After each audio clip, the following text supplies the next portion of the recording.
Di studio Top FM ada bidang agama seperti biasa Pak Jub Rizal. Selamat siang Pak Jub. Ya, selamat siang Mbak Inti. Assalamualaikum warahmatullahi wabarakatuh.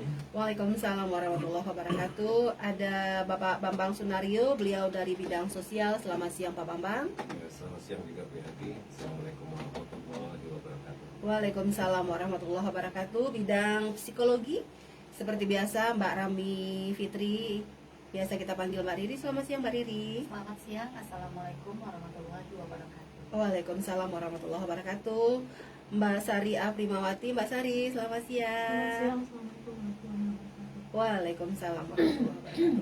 Dan ada satu lagi pekerja sosial dari LK3 Raudah Kota Padang Panjang, Aknanta Mutiadara. Mbak Mutia, selamat siang Mbak Mutia. Selamat siang Mbak Yanti, Assalamualaikum warahmatullahi wabarakatuh. Waalaikumsalam warahmatullahi wabarakatuh. Dan Topania, kita mengetahui bahwasanya kalau kita berbicara dari segi agama ya, usia 40 yaitu udah memasuki usia pralansia. Jadi harus diketahui juga pada usia 40 Nabi Muhammad SAW itu diangkat menjadi Rasul adalah usia 40 ya. Sebenarnya di usia 40 itu apakah dikatakan usia emas, apakah dikatakan usia untuk beristirahat di rumah?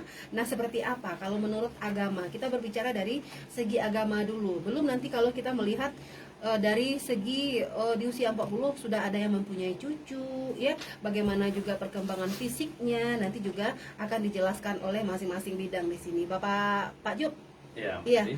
Kita mengetahui di usia 40 itu Nabi kita diangkat menjadi Rasul di usia 40. Nah, perkembangan ketika usia 40 itu seperti apa Pak Jub? Kadang kita melihat di luar sana di usia 40 itu semakin ganteng, gagah, cantik, dikatakan puber kedua. Apakah benar?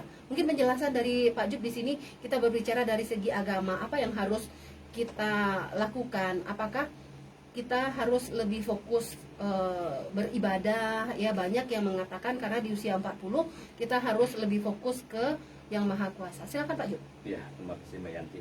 Berbicara masalah pra-lansia ya. Setiap kita tentu merasa was-was dan cemas ya menjadi lansia, sehingga kita melihat di lapangan Mbak Yanti kalau pergi ke puskesmas itu ya. Jadi beberapa teman agak kaget juga ya ketika dia langsung sudah berumur 50 dia masuk kepada ruangan yang itu kan ya, Iya, kalau nah, ya. Jadi ketika dia bapak nggak sini lagi, bapak sekarang berarti sudah lansia ya. Nah jadi ini jadi biasanya kan anggapan kita dahulu ya lansia itu umur 60 ke atas. Betul. Gitu ya. Jadi ternyata di puskesmas sudah dibagi-bagi Mbak, anak-anak, dewasa dan juga sampai lansia ya. Iya, Nah, jadi di sini betul. sebenarnya tidak perlu dicemaskan tentang kita lansia atau belum lansia. Nah, sekarang apa yang harus kita lakukan? Kenapa manusia atau banyak pendapat di tengah-tengah masyarakat bahwasanya hati-hati dengan usia 40 tahun ya. Nah, kenapa? Umur 40 tahun sebenarnya apa yang katakan Mbak Yanti tadi, bahwasanya di umur 40 tahun Rasulullah diangkat menjadi Rasul. Artinya Pak, disinilah masa kematangan. Kemarin kita kemarin langsung bercerita dengan seseorang ibu-ibu lah Mbak Yanti, dengan beberapa ibu-ibu gitu ya. Tapi yang seorang ibu-ibu itu sudah punya suami 3 Mbak Yanti. Nah, yang kita ambil di sini Punya suami 3, ya, maksudnya sudah bercerai gitu ya. jangan Yang tiga dipakai ya Pak ya. Iya, sudah bertiga suaminya gitu ya. Nah, jadi ketika dia sudah bersuami 3 kali ya gitu ya, 3 kali ya, dia dengan adik-adik iparnya, dengan suami yang pertama dan kedua tetap bagus hubungan gitu Mbak Yanti. Nah, sehingga dia ungkapkan kalau seandainya di usia saya ini, sekarang dia sekitar umur 45 ya. Nah, seandainya saya seperti ini di usia itu, saya tidak akan bercerai dengan suami saya. Karena masalahnya waktu itu umurnya baru 22 tahun atau 25 lah gitu Mbak Yanti ya. Nah, ketika dia bercerai dengan suami yang pertama gitu ya. Nah, jadi di sini kita lihat bahwasanya di usia 40 tahun itu kematangan berpikir kita sebagai suami istri sudah mulai matang. Ya. Tapi di usia di bawah 30 itu emosional itu tidak terkendali. Adrenalin, ambul, ke dipancam-pancam, ambul, ke dilawan, adun leh. Nah, sianyo, siaden, pemati mati surang lah gitu ya. Nah, adun leh. Jadi harga diri tadi Mbak Yanti. Tapi setelah berumur 40 tahun kita akan merasakan, bagaimana anak saya, bagaimana nanti dengan keluarga. Ya, jadi sini Mbak Yanti. Maka Utsman bin Affan ya, pernah mengungkapkan bahwasanya umur 40 tahun itu Allah memberikan rezeki. Iya. Nah, maka kita lihat ketika orang-orang yang diberikan oleh Allah kekayaan di umur 40 tahun itu dia sudah mulai memanage lebih matang usaha-usahanya. Nah, disinilah kita lihat perkembangan usahanya lebih meningkat, Mbak Yati. Walaupun di usia di bawah itu dia meningkat juga, gitu ya. Tapi di usia 40 itu lebih matang lagi. Apalagi lebih daripada itu, Mbak Yati. Iya, Nah, betul. jadi ini Allah turunkan rezeki. Nah, untuk itu di usia 40 sampai 50 itu sampai 50 ketika Allah memberikan rezeki, jagalah rezeki tadi. Nah, jangan lupa ada bagian orang lain di sana ya. Nah, bahwasanya Allah berikan rezeki kepada kita, kadang-kadang Allah sangkutkan rezeki orang lain kepada kita. Ketika kita tomak rakus tidak mau berbagi, Allah akan ambil lagi. Iya. Nah, untuk itu rahasia-rahasia ini mari kita jaga. Allah berikan rezeki, mari kita manfaatkan rezeki. Wa mimma razaqnahum yunfikun, kata Allah. Sebagian dari rezeki yang kami berikan, maka nafkahkanlah, belanjakanlah jalan Allah. Nah, ini yang.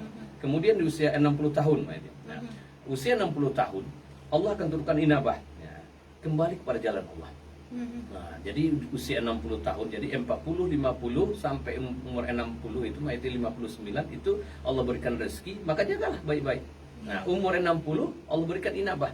Nah, inabah itu adalah Allah kembalikan ke jalannya, Allah luruskan jalannya. Nah, sehingga orang tadi dekat kepada Allah di usia lah bau tanah indah jure maka di dalam sebuah hadis qudsi Allah katakan setiap subuh dan setiap sore Allah memanggil, ya abadi, hai hambaku, pada kabur sinuka, setelah sebenarnya umur kalian sudah lanjut ya. Jadi umur 40 tadi adalah sudah katakan lansia tadi adalah lanjut ya. Jadi pralansia tadi ya, sudah mulai sudah panjang begitu ya. Nah, kalau sudah panjang umur 40 tahun, maka pada itu waqtarib ajaluka. Ajal kamu sudah mulai dekat. Wahan aku dumuka ilaik. Kalian akan datang kepada aku insyaallah. Fastahimini an u'adzibuka finnar. Malulah kamu kepadaku kalau aku siksa kamu dalam neraka. Di usia 40 ke atas kalau kamu masuk neraka juga, malulah kepada aku. Tapi kalau di usia di bawah itu berarti istilahnya kalau dia berbuat dosa, berbuat salah, belum seandainya diperbolehkan Mbak Yanti, bahwa di usia yang sebelum 40 itu maka bolehlah begitu ya kalau dibolehkan. Tetapi yang Allah ancam ini adalah usia 40 tahun ke atas. Malulah. Jadi di sini bagi itu rahasia umur 40 tahun, bahwa karena Allah memberikan inabah, Allah berikan kebaikan-kebaikan. Nah, untuk itu jagalah kebaikan tadi. Kemudian di usia 70 tahun ketika mencintainya. Nah, untuk itulah bagi anak-anak atau menantu, kalau seandainya ada mertua kita, ada orang tua kita, kita jaga dengan baik. Karena kelakuan mereka, perilaku mereka, Allah sudah tegaskan, Allah jelaskan. Kadang-kadang salah satu dari mereka sampai usia lansia begitu ya, sampai lanjut usia. Ada yang mereka kedua-duanya. Di sinilah sebagai anak laki-laki berkewajiban menjaga orang tuanya. Ridallah fi ridal walidain di sini ayat. Nah, jadi seorang anak laki-laki berkewajiban kepada anak dan istri serta orang tuanya. Nah, berbeda dengan ibu-ibu. Kalau ibu-ibu wanita ketika dia sudah menikah, dia hanya harus patuh kepada suaminya. Dia harus patuh dan taat kepada suaminya. Tapi kalau suami berkewajiban memberikan nafkah, ya, bukan hanya kepada anak dan istri, tapi kepada orang tua. Tapi kalau kita dibilang agak begitu sering menyepelekan, Mbak. Iya, betul. Tapi alhamdulillah sekarang kita lihat perkembangan demi perkembangan, agama sudah banyak dipelajari, sehingga tanggung jawab ini sudah luar biasa, Mbak. Jadi untuk itu ketika anak dan menantu menjaga orang tua kita yang sudah usia lansia ya 60 sampai 70 tahun, Allah cinta. Allah turunkan kebaikan-kebaikan. Ketika Allah turunkan kebaikan-kebaikan, dia doakan. Ya Allah, berilah kekuatan dan kesehatan kepada anak saya dan menantu saya. Allah berikan rezeki. Allah akan jawab karena Allah, malaikat ya, penduduk-penduduk langit itu kan para malaikat itu mendoakan mereka rindu kepada orang-orang yang berusia 70, 60, 70 tahun ini dan di usia yang senja itu doa-doanya dikabulkan oleh Allah Subhanahu wa taala. Tapi bagi orang yang dekat kepada Allah. Tapi kalau mereka sejauh kepada Allah, yang tahunya hanya bicara kotor saja, bicara orang bercarui saja, sampai limo sebagainya, nah itu tidak akan diberikan oleh Allah pertolongan. Nah, malaikat-malaikat tidak mendoakan mereka. Nah, waktu itu beruntunglah kita kalau seandainya orang tua kita masih hidup, sudah kakek nenek, jagalah mereka. Karena ketika mereka sudah tiada lagi, maka kamu akan merugi. Karena pintu surga, di antara pintu-pintu surga itu adalah berbakti kepada kedua orang tua. Karena ada nyanyi yang oleh Roma Irama ini. Kalaulah sudah tiada ya, memang baru terasa ya. Ingin kembalikan tidak ada lagi artinya, Mbak. Nah, kemudian usia 80 tahun, Allah menetapkan kebaikan dan menghapuskan dosanya. Jadi kalau seseorang sudah umur 80 tahun dia dekat kepada Allah, Allah ampuni dosa, maka dekatilah, sayangilah orang tua. Maka Imam Ali karramallahu wajhah suatu subuh dia pergi ke masjid. Kalau dulu jalan Madinah itu kan bukan sebaik yang sekarang Pak ya. Kalau kita jalan setapak gitu ya. Iya, betul. Pasir ya yang mungkin beceknya gitu ya. Ketika jalan terus, ternyata di depannya ada kakek-kakek.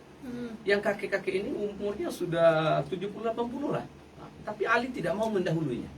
Karena jalan setapak dia. Iya. Nah, begitu Ali menghormati orang tua.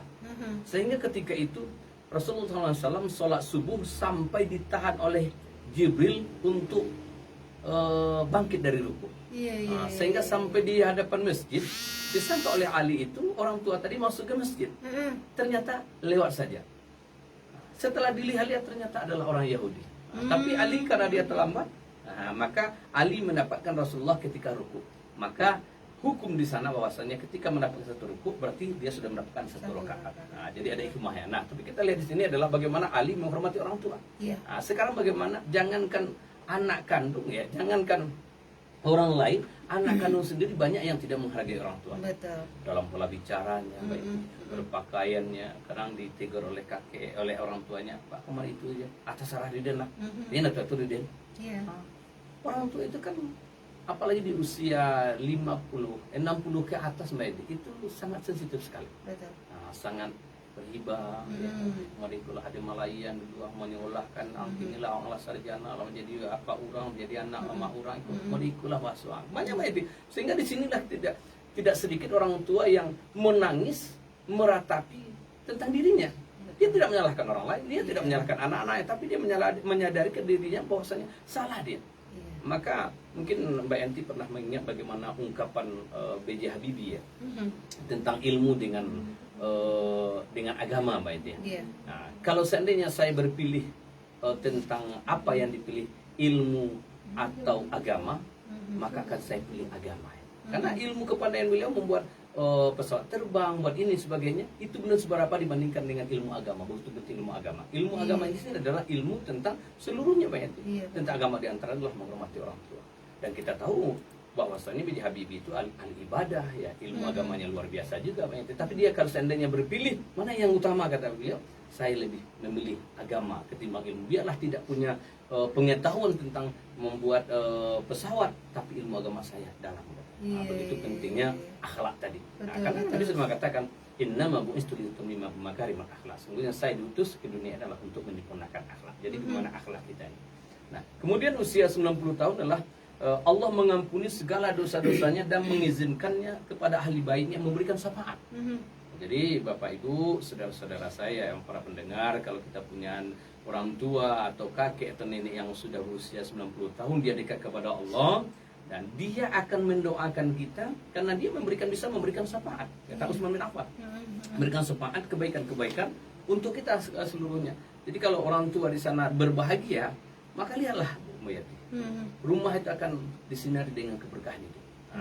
Hadis yang diriwayatkan oleh Imam Ahmad, walaupun ungkapan Utsman, tapi diriwayatkan oleh Imam Ahmad. Begitu rahasia-rahasia 40, 60, 70, 80, 90 dan terus ke atas. Nah, kemudian seorang hakim ya, dari zaman Bani Umayyah, yaitu Al-Hujjaj Abdullah, mengatakan, aku telah meninggalkan maksiat. Nah, jadi di usia 40 tahun itu, kata beliau, aku telah meninggalkan maksiat dan dosa-dosa selama 40 tahun yang lalu. Jadi 40 tahun yang berikutnya dia bertobat kepada Allah. Bertobat kepada Allah. Kenapa? Karena dia malu kepada manusia. Kalau mau 25 tahun kan masih mencari-cari siapa itu, siapa teman hidup, bagaimana kehidupan di luar ini semua. Tapi umur 40 tahun dia malu dengan manusia. Umur 40 tahun lah gaya-gaya kau duduk kayak anak gadis. Dia enggak tahu lah gaya anu selalu gaya gaya agogo ya. Nah, tua-tua keladi semakin tua semakin menjadi ya. Nah, jadi di sini Mbak Eti ya, malu lagi. Malu dengan manusia begitu ya. Duduk saja cemeh dari anak gadis, cemeh. Tapi kalau yang ibu-ibu jarang 40 tahun yang daki-daki anak bujang gitu ya. Tapi kalau apa-apa banyak daki anak gadis. Karena suka yang muda-muda gitu ya. Cantik-cantik ya Pak ya. Itu yang pertama. Nah, kata beliau, kalaulah seandainya Nah, itu umur 40 tahun saya meninggalkan karena malu kepada manusia. Nah, kemudian aku meninggalkan itu semua. Nah, setelah malu dengan manusia, kemudian aku tinggalkan semua itu, dosa-dosa itu, karena aku malu kepada Allah. Nah, jadi awalnya mungkin karena malu di anak, malu di kawan, gitu ya. Tapi akhirnya diisapi lagi, kenapa harus saya malu dengan manusia? Saya malu kepada yang memberikan hidup saya. Nah, ini apa yang dikatakan oleh Al-Hujjaj.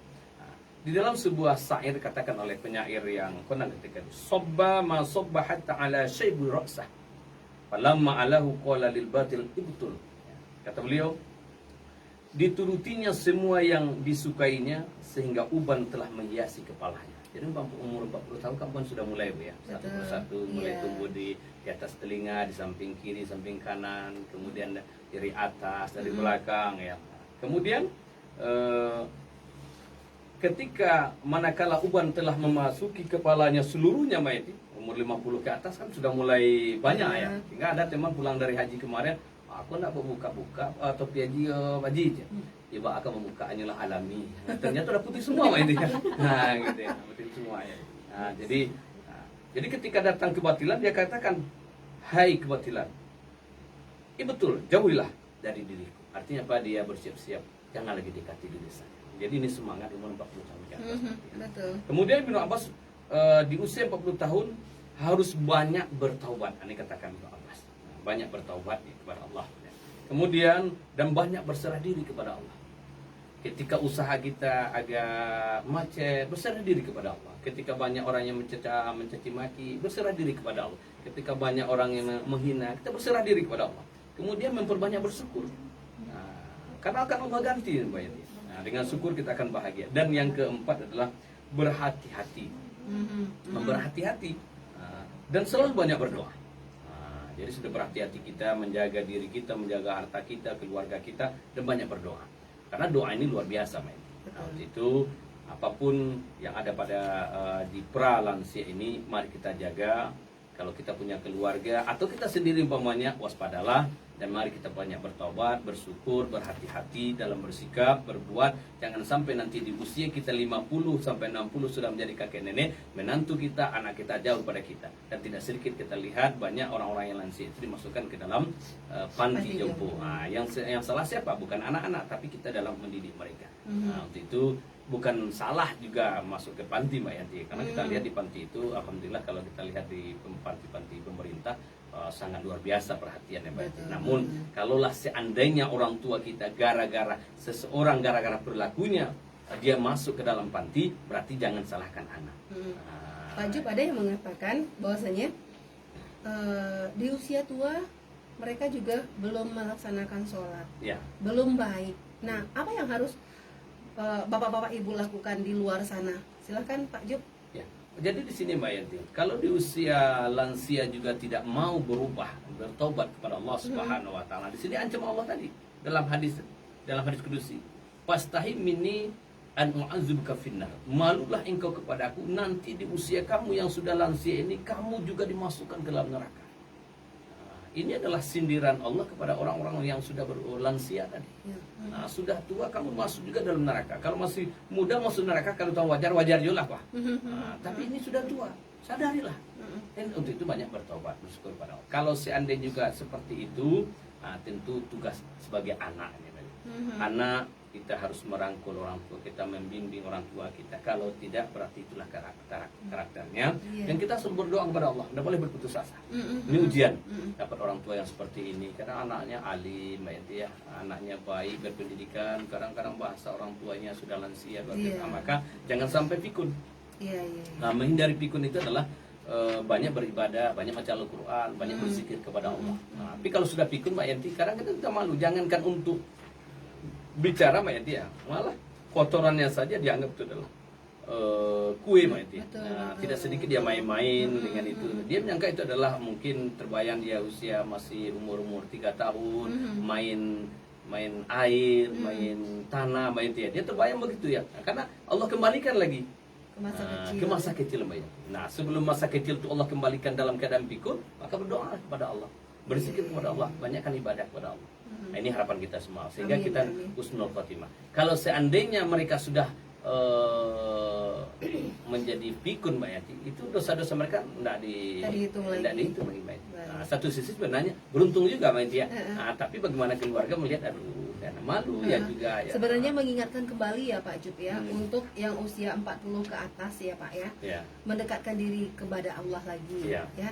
Mungkin harus sadar diri juga bahwasanya oh saya udah pralansia loh. Iya. Nah, kalau sekarang kan enggak Pak. Kebanyakan informasi yang kita melihat ya Pak, kita mendengar bahwasanya usia-usia pralansia yang banyak mengganggu anak-anak kecil. Iya. Nah, ini Banyak. yang Ini betul. mungkin secara psikologi nanti Mbak Yati. Iya, baik. Pak Jup, terima kasih Pak Jup. Iya, sama-sama Mbak Yati. Oke, baik topannya dari masyarakat Kota Padang Panjang, apabila ada pertanyaan nanti ya, ini edukasi yang bermanfaat juga ketika saya membaca ya bahwasanya makalah tentang pralansia ini, oh ternyata seperti ini, baru nyadar kita bukan umur 25 lagi ya, umur 30 lagi. Pak Bambang, Ya, ya kita berbicara di sini usia pralansia. Usia 40 sampai 60 ya Pak ya, itu dikatakan usia pralansia. Ketika perubahan-perubahan fisik sudah ada di diri kita. Sesuatu seperti yang disampaikan Pak Jup tadi, ada rambut putih. Nah, ini kan menandakan sebetulnya. Terus ketika kita berminantu ya, ketika kita berhadapan dengan anak-anak yang sudah dewasa. dewasa ya. Jangan dikatakan mereka itu waktu anak-anak itu adalah anak kecil yang dulu kita rawat. Nah, bagaimana selaku kita di usia 40 60 ya Pak, ini adalah rentan usia yang ya sedang manis-manisnya lah kata orang seperti itu Pak. Ya, Pak Bambang silakan Pak Bambang. Oke, terima kasih banyak Bu Yanti. Jadi saya klarifikasi dulu bahwasanya yang ditakuti oleh lansia itu banyak sekali Bu ya. Pada intinya adalah masalah penuaan daya pikir, penuaan fisik, penuaan mental. Iya. Nah, terjadi pemerosotan yang sangat komprehensif, Siap tidak? ya kan? Nah, ini persoalan-persoalan yang sebenarnya nggak bisa dihindarkan, karena ketuaan itu satu hal yang sudah ditakdirkan oleh Allah, ya kan? Tapi cenderung seringkali orang merasakan kelabilan, ya kan? Atau katakanlah mungkin sempat pada tingkat stres. Iya. Ya, bahkan ada yang depresi mikirin masalah, ini saya tua lagi nih, ya kan? Nggak siap. Nggak siap karena semuanya berubah. Mata mulai kabur, Iya. telinga mulai sedikit susah mendengar, berkurang. Kemudian selera nggak seperti Gigi dulu. udah mulai copot Gigi Pak. mulai copot, satu itu jelas ya, mulanya ngilu, ya kan? Iya. Kemudian rambut uban. Secara umum mengalami penurunan Kemunduran. fungsi Iya. organ tubuh, Betul. nggak sehat. Ya. Dan termasuk itu mentalnya. Mental ini bisa disebabkan oleh faktor-faktor persoalan yang berkembang, yang dia sendiri dari dulu tidak mampu atau belum bisa menyelesaikan persoalan-persoalan rintisan, rencana, cita-citanya, ya kan? Karena setiap orang sengaja tidak sengaja pasti memiliki rencana di usia tua, Betul. dan itu dirasakan step by step per hari, ya kan? Per hari ini terkejar nggak? Ini sampai nggak? Ini bisa saya wujudkan nggak? Ya kan? Apapun yang jadi keinginan, masalah diri sendiri, masalah keluarga, masalah anak-anak dan lain-lain, ya kan? Nah, sehingga orang ada yang mungkin di usia remaja dia sudah diberikan warning oleh keluarga besarnya atau siapapun masyarakat, ya, bahwa hati-hati, kalian pasti akan tua, seperti itu. Nah, kalau anak yang mendengar itu memang anak yang suka menyerap, dia di usia remaja bahkan sudah berpikir persiapan masa tuanya, walaupun tidak tersistematis, Iya. tetapi sistem acakan, ya. Tapi yang jelas dia berusaha. Ada yang memang seperti yang disampaikan oleh Pak Ju, dan berdasarkan WHO itu yang disebut usia pertengahan ini yang mungkin dikatakan pra-lansia Iya. oleh World Health Organization WHO, Iya. itu 45 sampai 49, ya, dan 59, ya, 59. Jadi ada yang di usia udah 40 itu memang di agama Islam pun ada keterangan-keterangan yang menguatkan bahwa kita harus berubah. Iya. Apa yang berubah? Pandangan spiritualnya. Pandangan spiritualnya. Ini spesifikasi dari hakikat manusia yang harus berubah. kalau nggak berubah spiritualnya, secara umum juga nggak berubah. Iya, iya, iya. Emosionalnya nggak berubah. Mm, Dia masih sulit untuk mendapatkan kesabaran, keikhlasan, tanggung jawab, mm. ya kan? Dan pikirannya terus ya melanglang buana gitu. Melanglang buana dalam arti kata terus melakukan praduga-praduga, kesalahan berpikir, ya kan? Sehingga juga akan terjadi kesalahan bertindak tanduk. Nah, ini yang oleh orang Minang disinkronisasi bahwa ini pengalaman bertahun-tahun. Ndak lakang depane, ndak laku di hujan. Kata-kata ini memang bisa diuji sampai kapanpun. Iya, iya, Bahwa iya. ketek jadi pamenan, gadang lah tabok-bau, tuwo susah merubahnya, ya kan? Seperti itu. Sehingga berarti kita di petuah Minang tadi mengingatkan bahwa kita di usia gadang. Gadang itu dalam arti kita mungkin beranjak remaja dewasa dan menikmati kedewasaan itu menjelang kita tua. Iya. Itu kita sudah harus berubah. Kalau tidak, menjadi perilaku pakaian yang sulit ditanggalkan. Ya kalau Bu Yanti masih emosional orangnya di usia 59 ke atas sudah susah. Itu akan menjadi pakaian Bu Yanti, marah terus. Itu yang dibilang ndak terubah-rubah ya, Pak. Nggak Ya? terubah-ubah gitu. Iya, iya. Nah, ini mengisyaratkan bahwa kita memang melakukan terus proses sengaja tidak sengaja, apalagi yang disengaja, apalagi yang berdasarkan pengetahuan. Kita berproses bahwa yang kita persiapkan itu adalah masalah spiritual yang mempengaruhi mental, sikap dan perilaku. Kemudian kesehatan. Ada orang terjadi perdebatan, apakah psikologi mempengaruhi kesehatan atau kesehatan mempengaruhi psikologi? Saya rasa ini seperti mata uang saja, nggak perlu kita perdebatkan. Hanya orang-orang peneliti lah yang bisa memutuskan itu. Seorang medis, kalau saya Pak bertengkar soal itu nggak logis, Iya, karena kita bukan orang peneliti, betul. ya kan? Tapi kebanyakan orang menghubungkan bahwa psikologi mempengaruhi kesehatan fisik, ya kan? Tapi menurut saya itu tidak mutlak. Itu hanya terjadi pada beberapa bagian saja. Juga disebutkan bahwa fisik mempengaruhi psikologi juga tidak mutlak. Hanya terjadi juga pada beberapa bagian. Iya. Nah, bagaimana kita menyiapkan diri kalau sudah terjadi di usia-usia dewasa kita menjelang tua itu sudah terjadi pemunduran, ya kan? Nggak sedikit sekarang, ya kan? Orang-orang seusia 45 sampai 60 itu mata udah kabur. Iya. Itu dia pikirkan, aduh udah kabur, nggak seindah dulu. Melihat orang pun, istri pun dulu cantik, sekarang udah hitam-hitam di apanya gitu. Kalau nggak pakai kacamata nggak nampak lagi. Nggak nampak gitu. Kemudian menikmati alam secara apa udah berkurang, ya kan? Apalagi yang gangguan di dalam fisik. Fungsi jantung yang udah mulai lemah, detaknya kita bisa ngerasain tanpa dicek dokter pun kita udah tahu nih jantung kita udah nggak normal. Ya, jadi pikiran ke bawah, ya kan? Semakin memperdalam kemerosotan itu, kemunduran, ya kan? Kemudian apalagi yang degeneratif, memiliki tingkat penyakit yang selalu mengarah kepada bentuk kronis dan komplikasi, Betul. ya kan? Belum usia 60, ya kan? Nah, ini udah jelas bahwa ini walaupun belum dia masuk tua, dia sudah merasakan yang namanya ketuaan, Iya. ya kan? Nah, kemudian bagaimana caranya lagi mengantisipasi hal-hal seperti itu? Nah, inilah fungsi dari pengetahuan yang sering kita bahas. Jadi pengetahuan itu sangat dominan mempengaruhi gaya hidup seseorang, pola hidup seseorang, perilaku seseorang, mental seseorang. Sangat.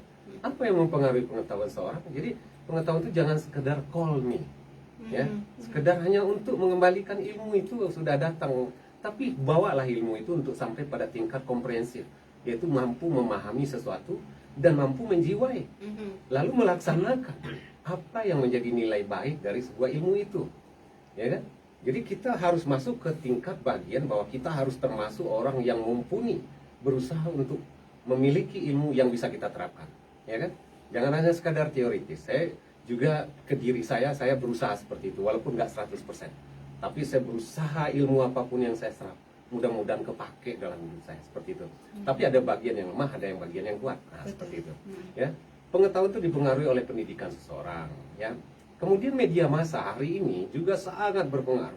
Ya. Orang ini menambah ataupun memiliki kapasitas ilmu yang lebih bagus gitu, tentang bagaimana pola hidup sehat.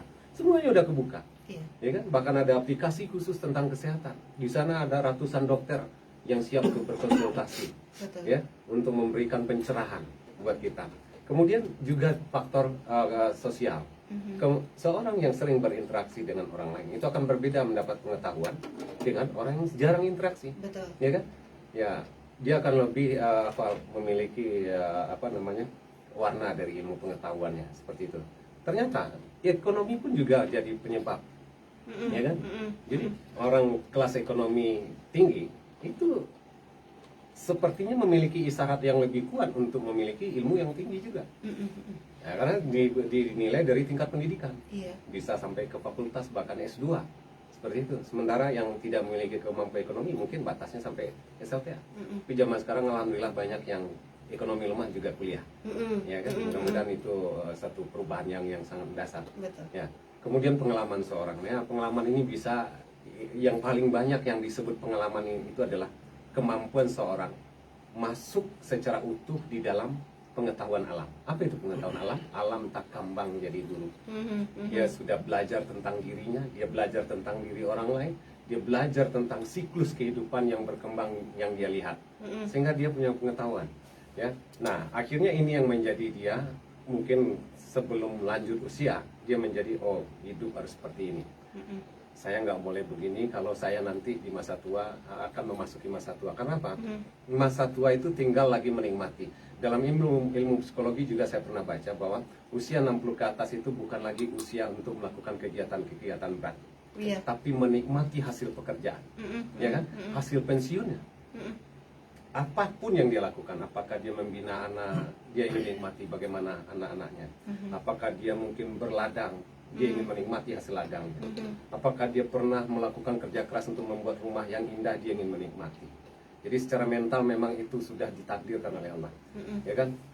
Bukan tidak sanggup, tapi saya dapat mungkin usia 60 itu sudah mulai ibaratnya kapal ke dermaganya, Iya. ya kan?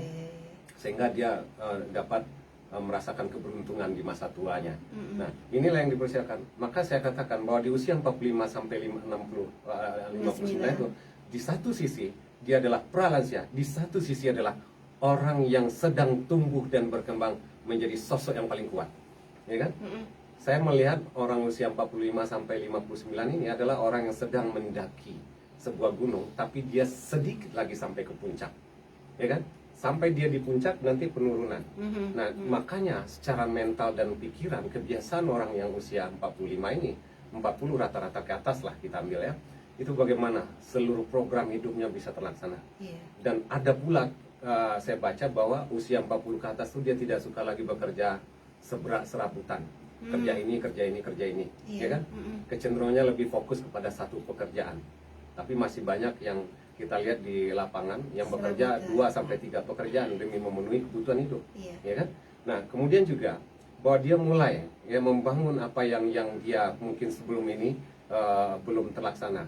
Nah, terutama tentu berdasarkan kemampuan ekonominya. Nah, yang jadi persoalan bagaimana yang tidak memiliki kemampuan ekonomi? Betul. Ya semuanya nggak terlaksana.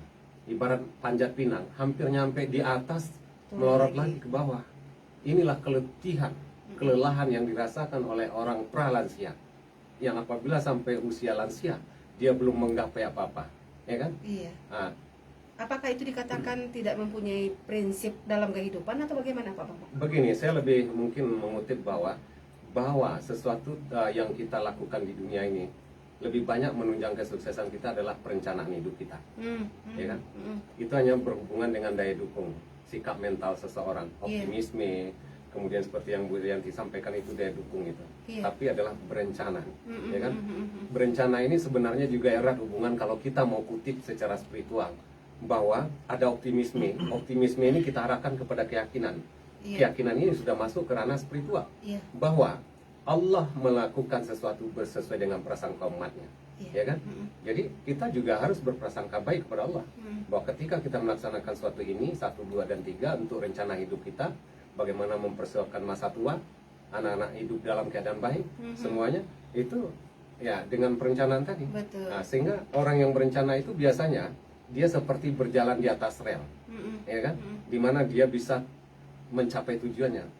Yang sulit adalah tidak terencana karena dia belajar sekali-sekali di rel, sekali-sekali di jalan aspal, Iya. sekali-kali di udara, sekali-kali di laut. Iya. Jadi nggak pasti, ya kan? Sehingga dia program mana yang mau dia golkan dalam hidupnya seperti itu. Jadi berencana itulah yang kita pikirkan terus bagaimana lahiriahnya, dan banyak bukan lahiriah tapi saya sering berdialog ya. Memang rata-rata kita berpikir bagaimana kita mempersiapkan anak-anak, itu sering dialog-dialog di lapangan kita lakukan. Iya, betul. Seperti itu. Kalau saat sekarang pemerintah mungkin lebih nyuruh untuk 2 anak ya Pak. Ya. Nah ini kan zaman-zaman dahulu mungkin memang tidak terprogram seperti yang Bapak sampaikan, tidak terencana dengan Ya. kehidupan hari tua mereka. Mungkin hanya mengharapkan belas kasihan. Mungkin seperti itu. Tapi saya apa dulu bahwa 2 anak itu kan sebenarnya anjuran. Ini disebabkan karena pertumbuhan penduduk pada masa Orde Baru. Itu luar biasa. Sampai Indonesia hari ini mencapai 260 juta jiwa. Bagi orang Indonesia, khususnya pemerintah, 260 juta itu dianggap sangat banyak. Sangat banyak. Sangat. Maka dilahirkanlah program KB, keluarga berencana. Artinya tidak, kita dianjurkan. Iya. Kalaupun kita harus memiliki anak 5, tapi dalam program yang benar. Perencanaan. Perencanaan yang Ya, benar. dalam perencanaan. Betul. Anjuran hanya, tapi masalah 2 itu hanya sebatas anjuran saja. Betul. Keinginan pemerintah kalau bisa 2 udah. Tapi keinginan batiniah kita enggak. Saya jujur aja, keinginan saya kalau ingin benar ya, dalam hati saya 7. 7. Ya 7, ya kan? Kalau ingin benar gitu. Iya, betul. Ditanya hati saya, kenapa? Karena ada faktor lain yang saya pelajari juga. Bahwa ternyata di lapangan saya temukan juga, dan termasuk keinginan saya. Saya memiliki hiruk pikuk keluarga di masa tua saya. Iya, Ya kan? iya. Rame Ada. ya Iya, Pak ya. rame. Dan saya juga sayang sama anak-anak saya. Coba bayangin seperti yang kita sampaikan kemarin, bahwa 2 orang meninggal ayah ibunya, dia berdua saja lagi. Ya kan? Lengang, sepi dia. Betul. Ya kan? Tapi kalau dia ber-7, ya kan? Apalagi sudah dewasa, dia nggak Iya. merasa kehilangan lagi. Kesini dia bisa, Apalagi sendiri. apalagi sendiri ini. Iya, Ya? betul. Nah, jadi itu programnya. Hanya saja untuk ke depannya, kita itu yang kita persiapkan bagaimana pendidikan anak, ya kan?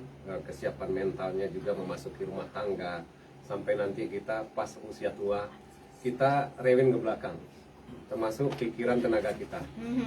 Saya satu sisi ada teman, seringkali saya bilang sama beliau bahwa saya salut sama Anda. Saya merasa iri sama Anda. Iya. Kenapa? Harinya pulang dari kerja sebagai PNS, dia isi waktunya ke ladang. Dan itu luar biasa sekali, bukan 1 tempat, 2 tempat. Di sini berisi cabai, di sini berisi kentang, di sini pulang sekolah. Malamnya capek, lelah. Tapi saya bilang, Anda orang yang mungkin saja insya Allah sesuai dengan cerita zaman Rasul, bahwa ada orang tua yang dicium tangannya oleh Rasul. Lalu ditanya oleh orang tua itu, ya Rasul, kenapa engkau cium tangan aku? Karena tanganmu tidak akan dibakar oleh api neraka. Ya kan? Nah, sehingga orang tua itu tentu saja beruntung. Iya, Jadi betul. orang tua laki-laki khususnya yang memang memiliki tanggung jawab berat terhadap keluarga, apabila tercapai program pemenuhan ekonomi keluarga dan kemudian mengantarkan istri dan anak-anaknya menjadi wanita yang soleh dan soleha, ya kan? Dan sampai melihat bahwa keluarga anak-anaknya bahagia juga, itulah kemenangan seorang laki-laki. Jadi masuk pun usia tua, dia rasa pun kemunduran dia nggak menyesal lagi. Betul. Dia udah puas, bahkan ada yang ikhlas. Kalau sekarang saya dicabut Allah, udah. Kalau orang sudah ikhlas seperti itu, dia nggak punya ketakutan lagi. Betul. Bahwa dia Betul. sakit ini, bahwa pikirannya mulai mundur, dia nggak takut lagi. Iya. Yang dia harap satu-satunya lagi adalah yaitu meninggal dalam keadaan husnul khotimah. Ya kan? Artinya tugasnya selesai, benar-benar kalau di checklist 100 Udah poin, lengkap ada semua. 90 yang poinnya sudah terselesaikan. Jadi kecemasan, ketakutan sampai tingkat depresi itu sebelum lansia itu saja. Masalah kesehatan kita yang berkurang, cara berpikir kita yang lemah, tindakan kita yang sudah banyak salah, dan kemudian program-program kita yang nggak kunjung sampai, ya kan? Terutama program untuk memperdalam keimanan kita dan mendekatkan diri kepada Allah. Inilah Allah abaikan orang-orangnya, dan mungkin inilah orang yang dihantam dan dirundung terus yang Betul. namanya kesedihan, kecemasan, dan ketakutan Yang jauh dari Allah. ya, yang Pak, jauh ya. dari Allah. Jadi oleh karena itu Bu Yanti, banyak ya faktor-faktor yang harus kita persiapkan sebenarnya di dalam sebelum memasuki usia lansia ini. Tapi yang jelas gunakanlah semampunya apa yang kita miliki hari ini. Tenaga yang kita miliki gunakan semampunya. Pikiran yang positif yang kita gunakan. untuk kebaikan keluarga kita terutama, ya kan? Betul. Karena agama itu yang anjuran terutamanya yang paling dominan itu kan selamatkan diri kamu, istri dan anak-anakmu dari api neraka, Betul. ya kan? Nah seperti itu. Tapi Pak Bambang, di luar sana mungkin sedikit kita memberikan edukasi juga Pak. Ya, Menerima perubahan ini tidak gampang. ya, Apa yang harus mereka lakukan? iya. Kita memang cenderung menyukai perubahan yang menyenangkan. Iya. Kita nggak perlu diajarin orang, dinasihati orang kan. Betul. Anda dapat uang tiba-tiba 1 miliar, nggak perlu dinasihati orang, enak, ya kan? Dia udah bisa itu ini ngatur uang 1 miliar nih, Betul. gitu kan? Iya kan? Dan kemudian saya dapat rumah, saya dapat tanah, itu perubahan. Tapi perubahan tanah Anda hilang, Iya. rumah Anda hilang, Mhm. Anda dulu sehat sekarang sakit, Betul. ya kan? Mhm. Anda dulu bahagia sekarang enggak, anak-anak dulu hormat sekarang nggak hormat lagi, Iya. ya kan? Orang di lingkungan kita dulu menyapa kita sekarang enggak lagi. Menjauhi. Menjauh, gaji dulu tinggi sekarang pensiun dikit gitu. Betul. Apalagi yang nggak punya pensiun, ya kan? Nah makanya saya kalau soal itu memang tidak ada jalan satu. Apapun yang Bu Yanti baca persoalan hidup dari ujung dunia timur ke ujung dunia barat, ya kan, mau dibaca berapa miliar persoalan yang ada pada hidup manusia, dalam konteks kita beragama hanya jalan keluarnya adalah mendekatkan diri kepada Allah. Saya gunakan istilah Safri Mu'arif, salah satu tokoh ulama, ya kan, di Indonesia, bahwa apa yang disebut kemerdekaan ini berhubungan juga dengan 17 Iya. Agustus. Betul. Kemerdekaan adalah ketika kita mampu mendekatkan diri kepada Allah Subhanahu wa taala. Itulah orang yang merdeka katanya. Artinya apa? Kalau sudah dekat Allah, apa yang kita takuti lagi? Kalau anak kita nggak berubah, ya udah kita serahkan kepada Allah. Kalau kita anak kita baik, kita tinggal bersyukur saja, ya kan? Jadi kalau kita sakit, ya udah kita ikhlaskan kepada Allah. Oh, cari obat usahanya, insya Allah Allah sembuhkan, Iya. ya kan? Nah, jadi ketakutan kita semuanya berawal dari hati kita yang paling dalam, betul. yang karena mungkin belum terpupuk oleh keimanan yang membawa pada keyakinan yang tunggal kepada Allah Subhanahu wa taala. Sering keyakinan kita dipengaruhi oleh orang lain, ya kan? Betul. Bahkan saya pernah lihat, termasuk ini yang juga saya ingin jauhi, 100 orang ngomong, belum tentu 100 itu bisa memberikan keyakinan kepada kita. Iya. Tapi bisa jadi juga 100 orang itu memberi keyakinan kepada kita, tapi tidak dalam konteks meyakinkan diri kita kepada Allah, ya kan? Betul. Tapi justru memberikan pandang-pandang keluar itu, gitu, yang akhirnya kita tersesat, Iya. ya kan? Jadi semakin usia, sesuai dengan cerita Pak Juk tadi, kita belajar yang mendekatkan diri lebih kuat kepada Allah, sholat diperbaiki, baca Al-Quran, kemudian hayati, amalkan satu-satu ayat yang mungkin kita baca, sehingga kita lupa dengan sakit tubuh kita, lupa dengan tidak hormatnya anak kita. Bukan berarti tidak selesaikan, tapi kita hanya percaya kepada Allah bahwa semua ini hanyalah ujian. Orang kalau udah sampai ke tingkat itu, dia ikhlas apapun. Iya. Sulit kan? Berserah diri ya Pak. Sulit ya? kan, ya, Sulit. Maka Sulit. ketika saya nggak mampu melakukan itu, saya butuh doa Bu Yanti, butuh doa Pak Juk, butuh doa saudara saya, butuh Iya. doa orang-orang beriman seperti itu. Sementara dulu. Baik, terima kasih Pak Bambang. Jadi benar yang dikatakan Pak Bambang, kita kutip tadi, Top Money dan masyarakat Kota Padang Panjang, ya, perencanaan, ya, di usia kita remaja, kita juga harus mengajarkan kepada anak-anak kita perencanaan yang kamu bikin untuk usia kamu dewasa nanti apa. Jadi memang harus berilmu ya ternyata orang tua nih Pak. Iya benar sekali. Jadi memang sekolahkanlah anak tinggi-tinggi ya, tapi memang perencanaan ya Mbak Riri. Cuman tidak semua Mbak Riri yang sesuai dengan keinginan kita. Baik, Mbak Riri mungkin di sini kita akan berbincang dari segi psikologi Mbak Riri. Ya banyak di sini perubahan fisik, ya bentuk tubuh, kesehatan seperti yang disampaikan Pak Bambang tadi, bahwasanya kita harus menerima itu semua. Banyak sekarang yang tidak menerima bahwasanya saya ini kan masih muda, saya ini masih bisa kok kayak anak-anak muda di luar sana. Nah, mungkin di sini dari segi psikologinya kita membahas banyak nih yang akan Mbak Riri bahas di sini ya. Mudah-mudahan edukasi yang disampaikan oleh Mbak Riri ini bermanfaat sekali. Silakan Mbak Riri. Iya, terima kasih Mbak Yanti. Setiap tahapan perkembangan yang sering kita bahas Mbak Yanti, kita udah pernah bahas tentang dari bagaimana kita menghadapi bayi, anak, remaja, dewasa yang kemarin ya Mbak Yanti. Hari ini kita membahas tentang pralansia ya Mbak Yanti. Nah, bicara kita berhadapan dengan setiap tahapan perkembangan, sebenarnya kita berhadapan dengan bagaimana kita menyesuaikan diri, bagaimana kita bisa menyesuaikan pada usia-usia tersebut sesuai dengan usia yang sedang kita hadapi. Nah, sekarang bahasannya adalah tahapan usia pralansia. Iya. Memang kita bertiga yang Mbak Yanti yang ibu-ibu nih belum masuk di fase ini, Betul. tapi kita sama-sama belajar. Nah, karena hidup itu tidak terlepas dari proses belajar. Masuk pada usia pralansia ini ada 3 penyesuaian yang perlu kita lakukan. Yang pertama adalah penyesuaian terhadap pribadi, yang kedua pekerjaan dan keluarga. Nah, penyesuaian terhadap diri pribadi itu yaitu terhadap perubahan fisik tadi Mbak Yanti, seperti Mbak Yanti bilang, di mana sudah mulai ada keriput di mana-mana, sudah mulai Gigi udah nggak ada, gigi mulai copot, kemudian tubuh udah kalau nggak jaga udah melar kemana-mana, yang Mbak Yanti ya udah bergelambir, udah tidak ototnya tidak kuat lagi, kemudian Bergelambir. lutut udah terasa kemudian sakit. indranya mulai berkurang, Iya, betul. kemudian penurunan pada kesehatan, dan pada perempuan yang biasa ditakuti adalah fase menopause ya Mbak Yanti. Nah, Menopause, betul. ini perlu penyesuaian kita. Nah, kalau udah tahu ada perubahan fisik, nah tentunya ini akan berubah secara penampilan biasanya Mbak Yanti ya. Perubahan secara penampilan yang mungkin dulunya tubuhnya mulus, Betul.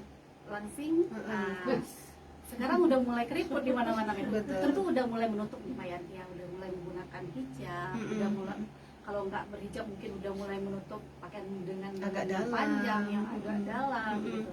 Kemudian ini adalah salah satu kita sebenarnya menyesuaikan diri. Tentu kita tutup ya Mbak Yanti ya terhadap hal ini. Nah, bagaimana? Memang harus kita terima Mbak Yanti pada fase ini. Kita sering mendengar ya Mbak Yanti ya, kalau foto selfie menolak tua gitu. Nah, dengan berbagai cara menggunakan filter. Tapi sejatinya nggak masalah Mbak Yanti sebenarnya. Jikalau misalnya kita berpenampilan masih muda, yang penting tertutup sesuai dengan syariat agama kita gitu. Yang terpenting itu adalah bagaimana pola pikir kita sebenarnya, bukan dari penampilan kita. Kalau penampilan muda oke, nggak mungkin juga ya Mbak Yanti ya di usia 40 sampai 60 tahun kita udah dibikin kayak nenek-nenek juga. Betul. Kasian juga anak-anak kita. Nah, Iya. dia juga nanti malu, aduh Malu. mama saya ikut tuaan kayaknya gitu kan. Untuk fase sekarang saat ini kayak anak Kadang ada juga Mbak Riri, mungkin kita juga perlu memberikan semacam support ya kepada orang-orang yang di luar sana. Bahwasanya ketika dia mempunyai anak ya, dia mengatakan dirinya udah tua. Nah, ketika masuk ke sekolah-sekolah anak-anak, bahwasanya udah saya nggak perlu berdandan lagi, saya kan udah tua. Iya. Nah, ini kembali ke mindset masing-masing ya Mbak Yanti Betul. ya. Tua itu sebenarnya pasti. Bagaimana kita menghadapi ini?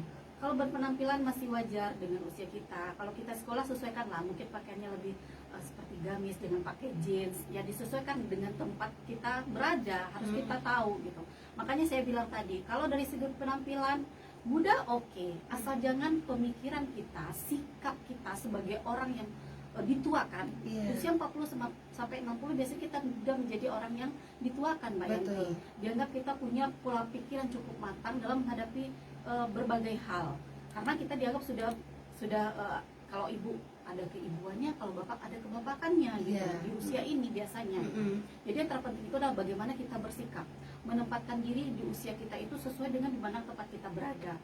Penampilan kita harus kita sesuaikan juga di mana tempat kita berada. Jangan sampai di usia kita jangan sampai dibilang ini udah tua nggak tahu tempat ya. Nah, jadi kita juga tersinggung ya Mbak Yanti. Jadi kita harus pintar, kita harus belajar melihat situasi dan kondisi pada usia ini gitu, Mbak Yanti. Sesuai menempatkan Iya, harus bisa. Jadi kalau masalah misalnya keriput kita pakai bedak nggak masalah, kita perawatan nggak masalah, asalkan jangan pemikiran kita dan sikap kita berperilaku seperti anak yang masih remaja, masih tidak tahu pada tempatnya. Kalau kita dengan teman sebaya oke lah, tapi kalau kita udah bergabung dengan anak muda kan juga tidak mungkin. Seperti Pak Ju bilang tadi, kakek-kakek maunya duduk sama anak gadis gitu kan, udah tidak cocok juga, tidak pantas juga. Jadi kita harus memandangnya seperti itu. Kemudian penyesuaian terhadap minat juga. Jadi kalau usia 40 udah minatnya udah berubah nih Mbak Yanti. Mungkin kalau dulu nongkrong-nongkrongnya ketawa-ketawa, ketiwi-ketiwi, nggak mikirin apa-apa. Pada usia 40 ini biasanya udah ke arah mungkin bagaimana mereka bisa memberikan manfaat untuk orang banyak. Iya. Itu yang banyak kita lihat. Kita lihat ada perkumpulan yang Mbak Yantia yang udah emak-emak memberikan donasi, memberikan bantuan. Nah, ini adalah hal-hal positif. Ya, berbalik lagi mungkin mereka sudah mulai mengingat seperti Pak Ju tadi, mengingat kepada akhirat, belajar agamanya sudah mulai banyak sehingga ada perubahan minat yang mengarah kepada hal-hal positif. Nah, jadi dalam perubahan-perubahan ini sebenarnya sangat dipengaruhi ya Mbak Yantia pada usia dewasa. Jadi ini kan pralansia, sebelumnya kan ada masa dewasa. Sungguh sangat dipengaruhi oleh masa dewasanya gitu Mbak Yanti. Kalau udah biasa melakukan hal positif, pemikirannya udah mulai bisa stabil, matang, itu akan berpengaruh kepada kedepannya pada usia memasuki usia pralansia ini. Nah, kalau mungkin di usia dewasanya masih belum pemikirannya bersih, belum matang, ada juga pada saat pralansia ini menjadi mereka lebih mau memperbaiki diri karena mungkin faktor lingkungan, faktor teman-teman yang mendukung untuk memperbaiki diri di usia pralansia ini, di usia 40 tahun ke atas ini. Banyak juga ya Mbak Yanti, ya kita lihat mungkin mudanya mereka mau ketawa-ketawa, kadang ngumpul sana ngumpul sini, ya ngumpul sana sini, ngomongnya kayak nggak ada bandrolnya orang bilang ya Mbak Yanti, tapi seiring perjalannya waktu mereka menyadari, wah saya tidak muda lagi gitu. Saya harus banyak belajar, banyak juga yang seperti itu. Nah, ini adalah hal-hal positif yang perlu kita contoh. Mungkin kita bisa lihat dari lingkungan sekitarnya betapa banyak orang-orang yang mulai berubah ke arah positif pada usia-usia 40 tahun ke atas ini. Iya. Kemudian ada penyesuaian kedua adalah penyesuaian terhadap pekerjaan Mbak Yanti ya. Dimana di usia ini biasanya kita melihat ini adalah puncak karir seseorang. Jadi bukan dilihat dari segi tingginya jabatan, tidak. Rata-rata di usia ini mereka sedang merasa berada di puncak. Seperti Mbak Bambang bilang tadi, ini adalah fase puncak kemudian menurun. Nah, ini adalah masa ya kalau posisinya sedang tinggi ya inilah puncaknya usia ini. Kalau mereka pada posisi mungkin pekerjaannya di bawah, berarti inilah puncaknya juga bagi pribadinya masing-masing. Betul, menerima ya, cara gitu. menerima. Kemudian di usia ini kita juga lihat bagaimana seseorang sudah puas dengan pekerjaannya atau tidak. Betapa banyak mungkin pada usia ini kalau udah nggak mau bekerja di suatu bidang, mereka akan berhenti pada usia ini, mengambil pensiun dini dan sebagainya. Nah, di usia ini juga rata-rata mereka juga mempersiapkan seperti Pak Bambang bilang tadi, menikmati masa lansianya dengan mengisi kegiatan-kegiatan mereka, tidak hanya dengan satu pekerjaan, ditambah lagi misalnya seperti bertani untuk mereka mempersiapkan masa tuanya nanti. Inilah fase-fase penyesuaian dalam hal pekerjaan. Jadi dalam hal ini perlu persiapan juga, perlu kematangan juga kita secara pribadi ya Mbak Yanti ya. Mungkin jadi jangan sedih juga, oh saya di usianya ini belum nyampe kayak teman saya mungkin udah jabatannya udah tinggi, saya segini-segini aja. Kita nikmati karena kebutuhan dia sama kebutuhan itu kita akan berbeda Mbak Yanti ya. Jadi jangan melihat dari sisi kesuksesan orang lain, lihat aja sisi kesuksesan kita sendiri gitu. Karena kesuksesan setiap orang itu penilaiannya akan berbeda-beda. Nah, mungkin hal positif kita ambil dari orang lain nggak apa-apa sebagai motivasi pada kita agar kita bisa menikmati masa tua kita nanti. Mbak Riri, iya. Sedikit saya Mbak Riri, kenapa di luar sana saat ini ya dengan perkembangan zaman, dengan IT yang saat ini atau handphone yang saat ini canggih-canggih, orang di luar sana tidak mau dikatakan tua. Mungkin di sini Mbak Riri sedikit kita mengulas, memberi edukasi juga kepada mereka Mbak Riri. Iya. Begini Mbak Yanti, dikatakan tua itu sebenarnya kalau kita lebih melihat mungkin secara fisik ya Mbak Yanti ya, tidak mau terlihat mungkin tidak mau terlihat tua, ini masih ingin berkumpul bersama. Nah ini adalah sosial lagi Mbak Yanti ya. Kalau mungkin kebiasaannya berkumpul bersama, jadi yang terpenting adalah bagaimana kita mengisi di usia ini perkumpulan kita tadi menjadi perkumpulan yang tidak hanya punya kekosongan, tidak hanya hahihi gitu. Tidak hanya hanya kesenangan Betul. duniawi semata. Isilah dengan hal-hal positif seperti memberikan bantuan, memberikan donasi kepada yang berhak. Mungkin tidak jauh-jauh, tidak harus ke jauh, mungkin pada rekan-rekan kita sesama teman-teman lain, kan ekonominya tidak sama ya kalau Betul. kita berteman ya Mbak Yanti. Nah, Mm-mm. kita mungkin bisa melihat dari sana. Saling membantu. Seperti saya bilang tadi Mbak Yanti, kalau dari segi fisik menolak tua oke lah Mbak Yanti ya. Jadi, tapi jangan sampai segi sikap dan perilaku kita Ya. jangan sampai dimudah-mudahkan. Mm-mm. Itu juga berkaitan dengan pandangan orang terhadap harga diri kita Mbak Betul, Yanti. Jangan betul. sampai orang tidak menghargai kita sebagai orang yang tua. Karena gitu. diri kita sendiri yang membuat seperti Iya, itu. betapa banyak yang Mbak Yanti ya, terkadang dia ngomong ke kita seperti sama besar aja. Ini Iya. sebenarnya kita juga yang memancing hal Mm-mm. itu Mbak Yanti. Mm-mm. Jadi kalau kita memang mau dihargai sebagai orang yang dituakan, bukan dalam arti tua ya Mbak Betul. Yanti, tapi dituakan mungkin dari segi pemikiran kita. Jadi kita yang membuat gitu Mbak Yanti. Betul. Jangan sampai kita berpenampilan sama dengan ABG gitu Mbak Yanti, jingkrak-jingkrak sana-sana, pakaiannya udah kelihatan kemana-mana. Nah Iya, ini betul. juga yang memancing sebenarnya supaya kita tidak dihargai. Mm-mm. Jadi berpakaian pantaslah sesuai dengan tempat kita berada. Betul. Seperti saya bilang tadi, kalau mau ke sekolahan aja ya nggak mungkin juga pakai jeans yang kayak ya. Mm-mm. Mungkin kita lebih pakai gamis Mm-mm. misalnya, atau baju yang menampilkan Agak kita dalam. agak dalam. Kita Mm-mm. menampilkan keibuan kita sebagai orang tua. Keibuan bukan berarti tua gitu. Betul, Jadi itu betul. adalah mindset kita sendiri. Jangan sampai kita bermindset keibuan itu adalah tua. Mm-mm. Tapi keibuan itu bagaimana kita orang lain bisa menghargai bahwa kita adalah orang tua dari anak-anak kita gitu Mbak Yanti di usia Betul. ini gitu. Kemudian yang ketiga adalah penyesuaian terhadap keluarga Mbak Yanti. Nah, penyesuaian terhadap keluarga yaitu yang pertama adanya perubahan peran. Iya. Nah, bukan berarti dalam hal ini tidak menjadi orang tua lagi. Mm-mm. Tapi biasanya di usia 40 sampai 60 ini kan anak-anak kita sudah mulai dewasa. Betul. Remaja lah, paling rendah itu remaja. Mm-mm. Kemudian ada dewasa. Mm-mm. Tidak lagi kita mengasuh secara langsung ya Manti, tapi kita hanya bagian dari seperti teman, Mm-mm. saling mengingatkan. Mm-mm. Jadi perubahan peran ini perlu kita siapkan juga Mbak Yanti. Jangan sampai Betul. kita sebagai orang tua, anak kita juga dewasa, kita masih aja mengingatkan dia dengan cara yang masih kanak-kanak waktu mereka kecil. Betul. Inilah kebanyakan yang Mbak Yanti ya, sering terjadi konflik antar keluarga Mbak Yanti, karena mungkin orang tua masih menganggap anaknya anak kecil, Mm-mm. tidak diberi Harus ruang, diatur. harus diatur, tidak diberi ruang untuk mengambil keputusan Betul. sendiri. Mm-mm. Bertanya boleh, tapi jangan mendoktrin seorang anak untuk mengambil keputusannya lagi gitu, karena anak sudah pada usia kita ini sudah mulai dewasa. Betul. gitu ya. Betul. Kemudian ya peran tadi sebagai orang tua. Kemudian ketika kita sudah punya menantu ya Mbak Yanti, udah berperan lagi sebagai mertua. Ini juga ada perubahan peran kita juga Mbak Yanti. Bagaimana kita bersikap terhadap menantu kita. Kemudian bagaimana kita berbesan, ini juga perlu kita persiapkan. Kemudian penyesuaian terhadap pasangan. Jadi bukan hanya penyesuaian terhadap peran kita, terhadap Banyak, pasangan ya. biasanya juga akan terjadi penyesuaian.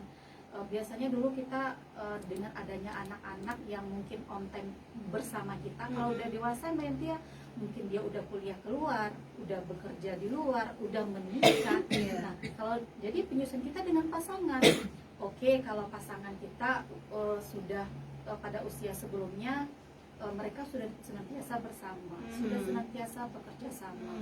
Jadi ini tidak terlalu menjadi masalah Mbak Yanti. Betul. Nah, bagaimana dengan pasangan yang sering konflik? Nah, Iya. ini tentunya akan memberikan hal-hal yang berbeda juga Mbak Yanti. Karena di usia ini kita sudah mulai tua, anak udah jarang bersama, tentu kita Iya. butuh pasangan lagi nih Mbak Yanti. Betul. Butuh tempat berkomunikasi, Mm-mm. menceritakan hal-hal yang kita alami. Nah, Mm-mm. ini makanya banyak yang Mbak Yanti ya, pasangan-pasangan yang memang kembali dekat di usia ini. Mbak Yanti. Kita lihat ada Mungkin yang mereka menyadari bahwasanya yang seperti disampaikan Pak Bambang tadi, perencanaan yang mereka buat itu udah kelar semuanya Mbak Riri. semuanya. Jadi sekarang menikmati. menikmati. Tapi banyak yang tidak mengetahui menikmati hari tua itu. Iya. Karena yang seperti Pak Jub bilang tadi ya Mbak Yantia, ada dia menikah kemudian di usia 3 kali bercerai, di usia 45 dia bertahan gitu kan. Iya, betul. Karena kematangan emosi tadi Mbak Yantia, kalau di usia sebelumnya kita kan memang biasanya mengedepankan Pantang emosi kalah. kita, Iya, nggak betul, mau betul, betul, kalah. betul. Nah kalau di usia ini kita kan fokusnya udah beda Mbak Yanti. Oke, mungkin baru menikah kita targetnya apa? Punya suami kaya dan ganteng. Nah, Betul. ketika usia 40 tahun ke atas itu bukan begitu lagi. Kita mungkin mencari menginginkan lagi, pasangan ya. kita yang bisa diajak bercerita, Nyaman. berbagi, Iya, nyaman. betul. Kemudian fokusnya tidak lagi ke harta ya Mbak Yanti, Betul. rata-rata ya Mbak Yanti. Mungkin ada juga sebagian, tapi tidak fokus ke sana. Mungkin lebih fokus mau pasangannya yang sama-sama beribadah, menghabiskan hari tua bersama gitu. Jadi fokusnya akan berbeda-beda gitu, Mbak Yanti. Jadi Betul. inilah sebenarnya Mbak Yanti ya, penyesuaian. Jadi dalam hal menghadapi masa-masa setiap perkembangan ini, yang terpenting itu adalah bagaimana kita bisa menyesuaikan diri. Menyesuaikan diri tentunya kembali lagi kepada pribadi kita. Bagaimana kita bisa belajar dari situasi keluarga kita terdahulu, belajar dari lingkungan kita seperti teman atau masyarakat, kebiasaan-kebiasaan. Jadi tidak terlepas ya Mbak Yanti kita dari belajar dan belajar Mbak Yanti. Betul, betul. Jangan bilang oh saya udah tua nggak mungkin lagi belajar. Nah belajar itu bukan hanya tentang bagaimana di sekolah, tapi belajar secara non formal itu adalah penting. Bagaimana bermasyarakat sehingga kita berada pada situasi fase yang belum kita hadapi, seperti kami hari ini mungkin akan memasuki fase pralansia nanti. Pralansia. Kita bisa menghadapi usia tersebut dengan yang tidak terlalu banyak masalah. Iya, betul. Yang masalah pasti akan tetap ada, tapi kita pada saat kita dihadapkan pada usia itu, kita bisa menyelesaikannya dengan baik, kita bisa menyelesaikannya dengan bijak.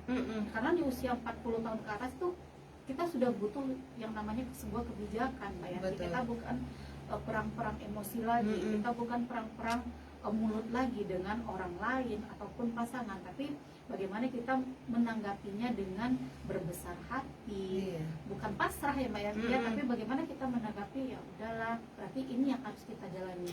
Berarti mungkin ada kekurangan saya. Tidak terlepas juga dari introspeksi diri kita sebagai pribadi. Jangan kita beranggapan hari ini kita tidak baik, kedepannya kita tidak akan baik terus gitu. Jadi Betul. perbaiki diri saja, introspeksi diri kemana kita mau berubah. Dalam hal ini kita lihat mungkin lingkungan sekitar kita, bagaimana orang lain bisa berubah menjadi ke arah yang lebih baik dalam hal ini. Jadi Baik. kami tidak terlepas dari belajar untuk memperbaiki diri. Mbak Riri, ada di luar sana juga Topmania atau masyarakat Kota Parangpanjang yang di usia pralansia tapi anaknya masih kecil-kecil. Apa yang harus, persiapan seperti apa yang harus mereka lakukan? Iya. Nah, ada juga ya Mbak Yanti ya di usia Iya. pralansia mungkin karena mungkin mereka lama mendapatkan Mm-mm, keturunan, betul. baru mendapat keturunan di usia yang sudah Karena mulai. kebanyakan mereka itu berpikir, loh kenapa nggak umur 20-an saya nikah ya? Iya. Kenapa? Karena mereka mengejar karir. Iya. Nah, penyesalannya di usia pralansia, anak masih kecil-kecil. Sebenarnya ketika kita berhadapan dengan usia pralansia tapi kita masih ngasuh anak, hampir sama sebenarnya Mbak Yanti ya. Bedanya hanya di pola asuh kita. Kalau di pola asuh usia remaja tentu kan kita sebagai teman. Iya, Tapi betul. ketika di usia ini bagaimana kita mengasuh anak-anak ini dengan pola asuh anak-anak juga. Kita Betul. masih melihat mereka, mengontrol mereka dengan cukup baik. Dan kekurangannya mungkin dari segi fisik ya Mbak Yanti ya. Mungkin dari segi kekuatan kita tidak sekuat pada usia dengan 30-an. Betul, Jadi, betul. ketika seseorang punya balita di usia 30-an tentu sangat berbeda dengan seseorang punya balita di usia Di usia 40-an, 40, sangat betul, jauh. betul. Dari segi fisik saja kita sudah berbeda. Sama ketika kita melahirkan Mbak Yanti ya, ketika anak satu kita melahirkan di usia berapa? Misalnya 25. Anak kedua udah hampir 30 misalnya. Itu kan Iya. kita sendiri sebagai wanita kan merasakan Mengalami, perubahan iya, gitu, Mbak betul. Yanti. Tidak sekuat kita ya pada saat anak yang pertama. Iya. Bukan apa-apa, memang perubahan fisik dari segi umur itu tidak bisa kita hindari gitu Mbak Yanti. Dan pada usia 40 tahun ke atas itu rata-rata kebanyakan di sanalah terdeteksi berbagai penyakit. Iya, Banyak iya, yang Mbak iya, Yanti kita iya. ketahui di Betul, usia 40 tahun betul. ke atas ada yang sakit gula, ada yang sakit jantung, ada kolesterol dan sebagainya. Nah, kita lihat kalau udah ke rumah sakit itu kan yang kalau ke spesialis itu kan rata-rata kan usianya kebanyakan, rata-rata bukan berarti tidak ada yang muda, tapi kebanyakan itu adalah usia Yang 40 tua, tahun ke 40 tahun ke atas atas, gitu. betul, Jadi betul. kekurangannya ya itu saja Mbak Yanti. Kalau dari segi pola asuh sikap tentu hampir sama, tapi dari segi fisik tentu kita akan berbeda dengan orang yang muda saat pengasuhan. Kalau dari sikap sama Mbak Yanti, Iya, iya, hanya iya. penurunan secara fisik kita. Kalau misalnya punya balita usia 40 tahun, kita nggak sanggup lagi ya Mbak Yanti ya mau main kejar-kejaran sama anak kita. Betul, betul. Heeh. Nah itu adalah hanya perbedaannya. Kalau dari segi sikap, cara pengasuhan tentu hampir sama Mbak Yanti. Baik. Oke Mbak Riri, terima kasih edukasi yang disampaikan. Dan kita ke Mbak Mutia.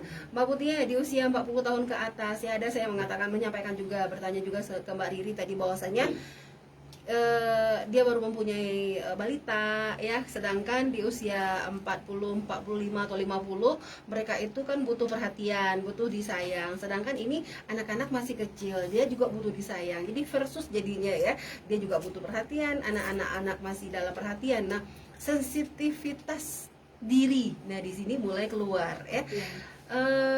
Ingin disayang, ingin diperhatikan. Ketika mereka melihat anak-anak makan makanan yang baru, mereka pengen coba juga. Nah, ini kan ada juga. Nah, mungkin dari pencerahan yang disampaikan Mbak Mutia di sini ya, mudah-mudahan bermanfaat untuk Tapani ada masyarakat Kota Padang Panjang di luar sana. Silakan Mbak Mutia. Terima kasih Mbak Yanti. Mungkin tadi ada yang ketawa sedikit, pengen makan, jadi pengen apa? Anaknya punya makanan baru, pengen nyoba juga. Sebenarnya nggak harus pralansia juga Mbak Yanti. Di usia juga. sekarang juga bisa. Terkadang kalau misalnya usia pralansia, kadang makanan anak-anak ini ada yang keras, gigi nggak sanggup lagi. Oke, mungkin balik lagi ya Mbak Yanti, kita bahas tentang gimana nih kita punya turunan ketika usia kita mungkin sudah tidak muda lagi, ibaratnya sudah berumur. Kalau saya mungkin Mbak Yanti, kalau dari kita baca gimana nih cara kita untuk menghadapinya, saya mau nanya dulu, usia yang seperti itu baru punya anak atau mungkin mau nambah momongan untuk anak 2, 3 atau 4 gitu, karena beda.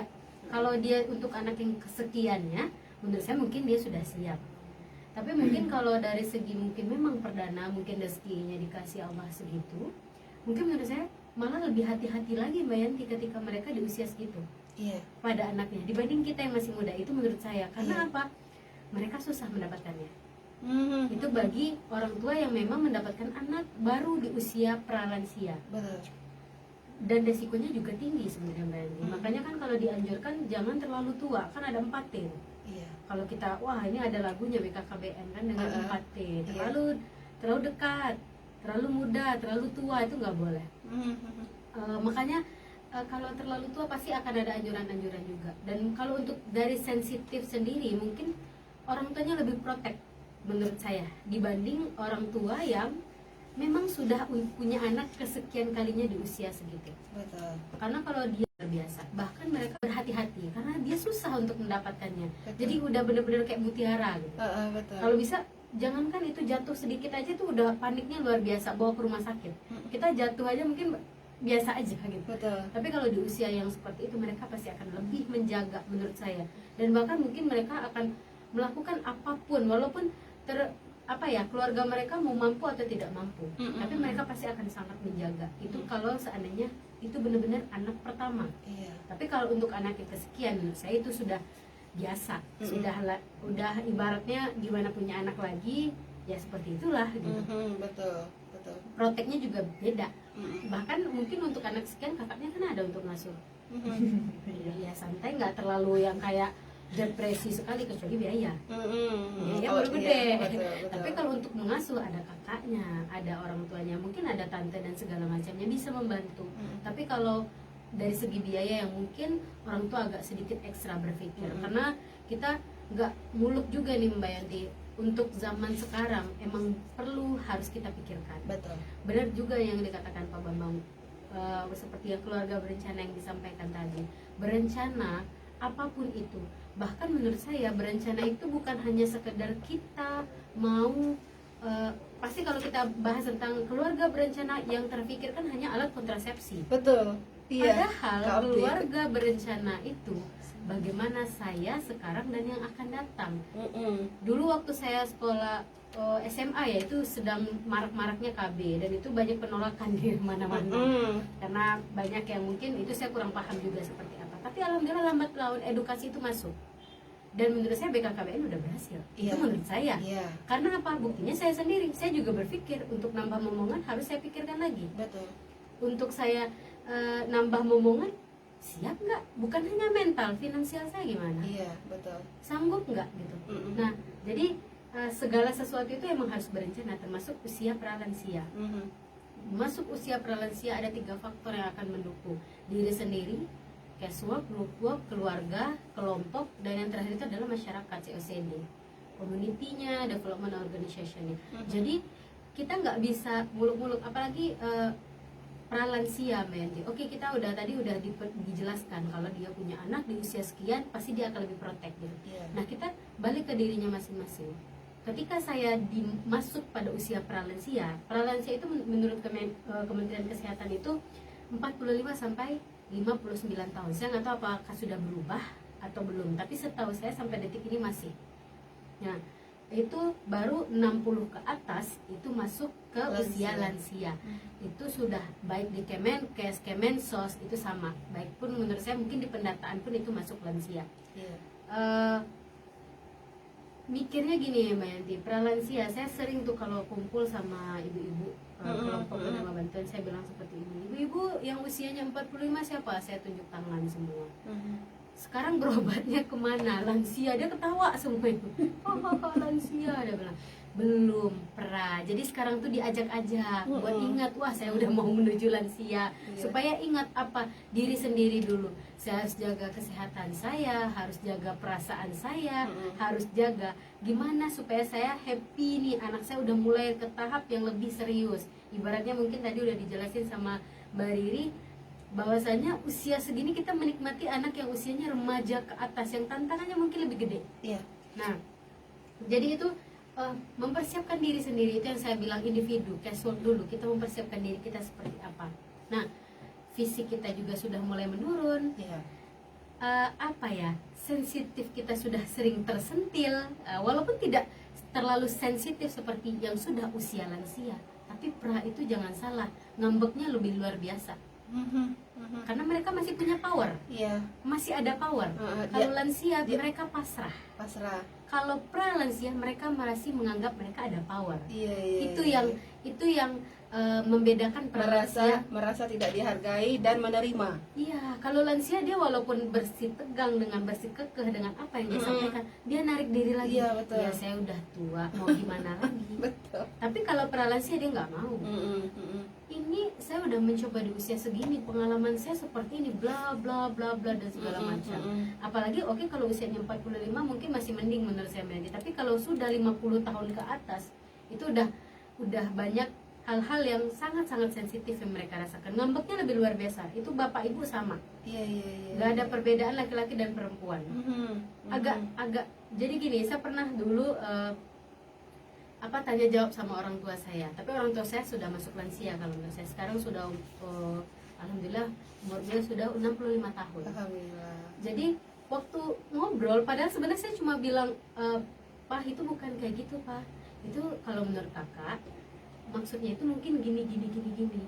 Malamnya dia curhat sama emak, sedih hatinya, saya ngebantah dia. Iya, seperti ngajarin. Iya, seperti ngajarin, seperti kayak saya tuh udah hebat gitu. Iya. Padahal maksud saya bukan supaya meluruskan, supaya tidak salah konsep. Karena kadang mohon maaf ada berita-berita hoax itu orang tua nomor 1. Lihat status di WA dikirim banyak-banyak kayak gitu, langsung dibaca, wah udah percaya langsung. Iya. Tanpa dicari konfirmasi dulu kebenarannya. Betul. Karena pralansia adalah hal yang paling cepat menerima apapun yang ada di handphone. Tidak melihat kiri kanan dulu. Iya. Beda dengan usianya yang mungkin yang masih ibaratnya dewasa gitu. Dibanding sebelum pralansia. Iya. Masih lebih rasional. Tapi kalau yang untuk pralansia udah mulai menerima, oh ini sesuai dengan keadaannya, wah itu benar, jadi dianggap benar gitu Mbak Yanti. Baik, bentar Mbak Mutia. Teman dari masyarakat Kota Padang Panjang ya, kita manajemen Radio Top FM mengucapkan selamat menunaikan ibadah sholat asar berjemaah ya untuk masyarakat Kota Padang Panjang dan sekitarnya. Dan mudah-mudahan amal ibadah kita diterima oleh Yang Maha Kuasa. Amin, amin ya Rabbal Alamin. Oke teman, kita masih lanjut di dialog kita hari ini ya. Temanya adalah edukasi keluarga usia pralansia. Oke Mbak Mutia, dilanjut Mbak Mutia. Oke, terima kasih Mbak Yanti. Nah, mungkin tadi mungkin dari segi individunya. Nah, yang sekarang ini dari segi kelompok atau grup worknya. Biasanya di usia-usia segitu itu kelompok udah banyak. Kelompok mama-mama sekolah SMP ini, kelompok ibu-ibu arisan ini, Grup-grup. oh banyak. Reuni-reuni akbar. Oh tuh di usia pralansia itu nomor satu. Mulai dari SD sampai Sudah kuliah, mulai ya. dari kapan perlu kalau ada TK ada grupnya. Jadi kalah anak muda sebenarnya ngajarin anak muda. Kalau menurut saya Tapi dulu yang pasti orang menjalankannya orang tua ya. yang menjalankannya orang tua. Saya inspirasi itu dari anak-anak muda karena dilihat anak-anak wah seru. Iya. Seru juga nih kalau kumpul-kumpul. Kita bikin ya. Yang bikinnya anak muda, eksekusinya orang tua.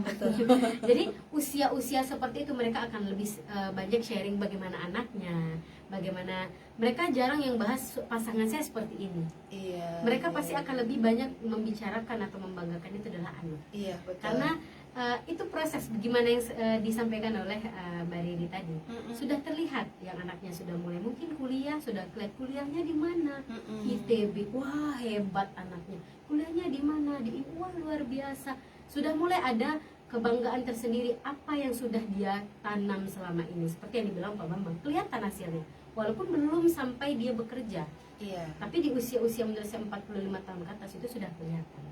Seperti udah berminantu belum, malah berminantu, Iya. labara cucu, itu usia pralansia. Kalau lansia mereka nggak terlalu cenderung karena yang mereka pikirkan adalah dia dan agamanya. Iya, betul. Kalau lansia menurut saya aja. Tapi kalau pralansia mereka akan bahas bara orang cucu, laba minantu, mbak aja siapa, lelelok Iya. sudah mulai percakapan yang menurut saya di grupnya itu support sistemnya itu adalah grup. Di satu sisi anaknya juga support, malah menurut saya gini Mbak Yanti, saya senang sekarang anak-anak muda zaman sekarang tuh dia bukan ngejatuhin orang tuanya. Contohnya kayak gini, ketika orang tuanya pengen belajar handphone, amma aku handphone juga amma lama mau mualah tuh beku diambil orang HP, jarang sekarang saya Iya, dengar. betul. Malah kebanyakan sekarang malah anaknya ikut, mama ini abang ada rezeki, kakak ada rezeki, ini ada handphone untuk mama. Pertama ngumpul grup keluarga. Grup keluarga, habisnya lama-lama mereka punya grup-grup sendiri yang mungkin menurut saya gini, kita anak sebagai anak nggak selalu tahu bagaimana kondisi orang tua kita. Betul. Jadi kadang dengan grup yang tadi ada sesuatu hal yang mungkin membuat yang bersangkutan atau orang tua kita happy. Iya. Bahkan tanpa kita duga dengan dia baca grup dan teleponan dengan grup reuni segala macam ada apa ya happy yang bagus. Support system itu bukan hanya sekedar hanya dari individu saja yang sudah paham ini makanan saya harus saya jaga. Iya. Itu individu. Makanan saya, terus pikiran saya harus saya Itu lebih ke asah. pribadi. Iya, itu pribadi. Itu masing-masing orang berbeda cara mereka. Bahkan ada loh Mbak Yanti pralansia sekarang mereka sudah ikut kelas-kelas senam, aerobik, nge-gym. Iya. Saya aktif juga tuh di grup-grup seperti itu yang kan niatnya kurus gitu Mbak Yanti. Niat, cita-cita kurus. Amin. Iya, realitanya kan Belum. belum Belum. gitu ya. Jadi saya salut sama ibu-ibu atau bapak-bapak yang di usia pralansia mereka masih menjaga kesehatannya. Banyak loh Mbak Yati, nggak banyak bapak-bapak atau ibu-ibu di usia pralansia mereka memikirkan kesehatan. Iya. Yang mereka pikirkan wah anak saya nanti ambil olahraga nanti, ini nanti lah olahraga nanti. Tapi ternyata ada sebagian banyak juga bapak-bapak ibu yang pralansia di sini usia 45 sampai 59 tahun, mereka memang menjaga pola olahraganya. Dia mungkin bukan olahraga yang berat, walaupun kelihatannya nge-gym, zumba dan segala macam itu kan kayaknya berat. tapi tidak seperti yang kita bayangkan. Iya. Karena ada prosedur-prosedurnya juga gitu ya. Mm-mm. Dan saya juga salut gitu, waktu saya olahraga kemarin ketemu sama ibu-ibu yang usianya berapa udah punya cucu. Ternyata wah, luar biasa. Kita anak muda aja belum tentu kesentuh olahraga. Ini Iya. ibu-ibu yang udah punya cucu masih pengen sehat. Karena menurut saya jaga kesehatan itu penting. Karena mungkin pola makan saya nggak teratur. Jadi kan kalau usia-usia pralansia itu penyakit udah kesana semua gitu. Betul. Nah, alhasil apa? Support system lagi nih kelompok olahraga. Jadi kelompok itu bukan hanya negatif terus, tapi ada yang bagusnya untuk para pralansia. Mungkin ini yang bikin positifnya pemikiran ya, Nah, Mbak Putih. benar. Bahkan gini, Mbak Yanti, di sana juga orang tua kita mikir ternyata nggak apa ya, orang membanggakan anaknya itu bukan hanya dengan prestasi saja, Ya. tapi dengan berminatu, punya cucu, itu juga suatu hal yang menurut saya orang tua kita kebanggaan tersendiri. Iya. Di usia dia seperti ini, alhamdulillah dia bisa melihat anaknya berkeluarga dan punya cucu.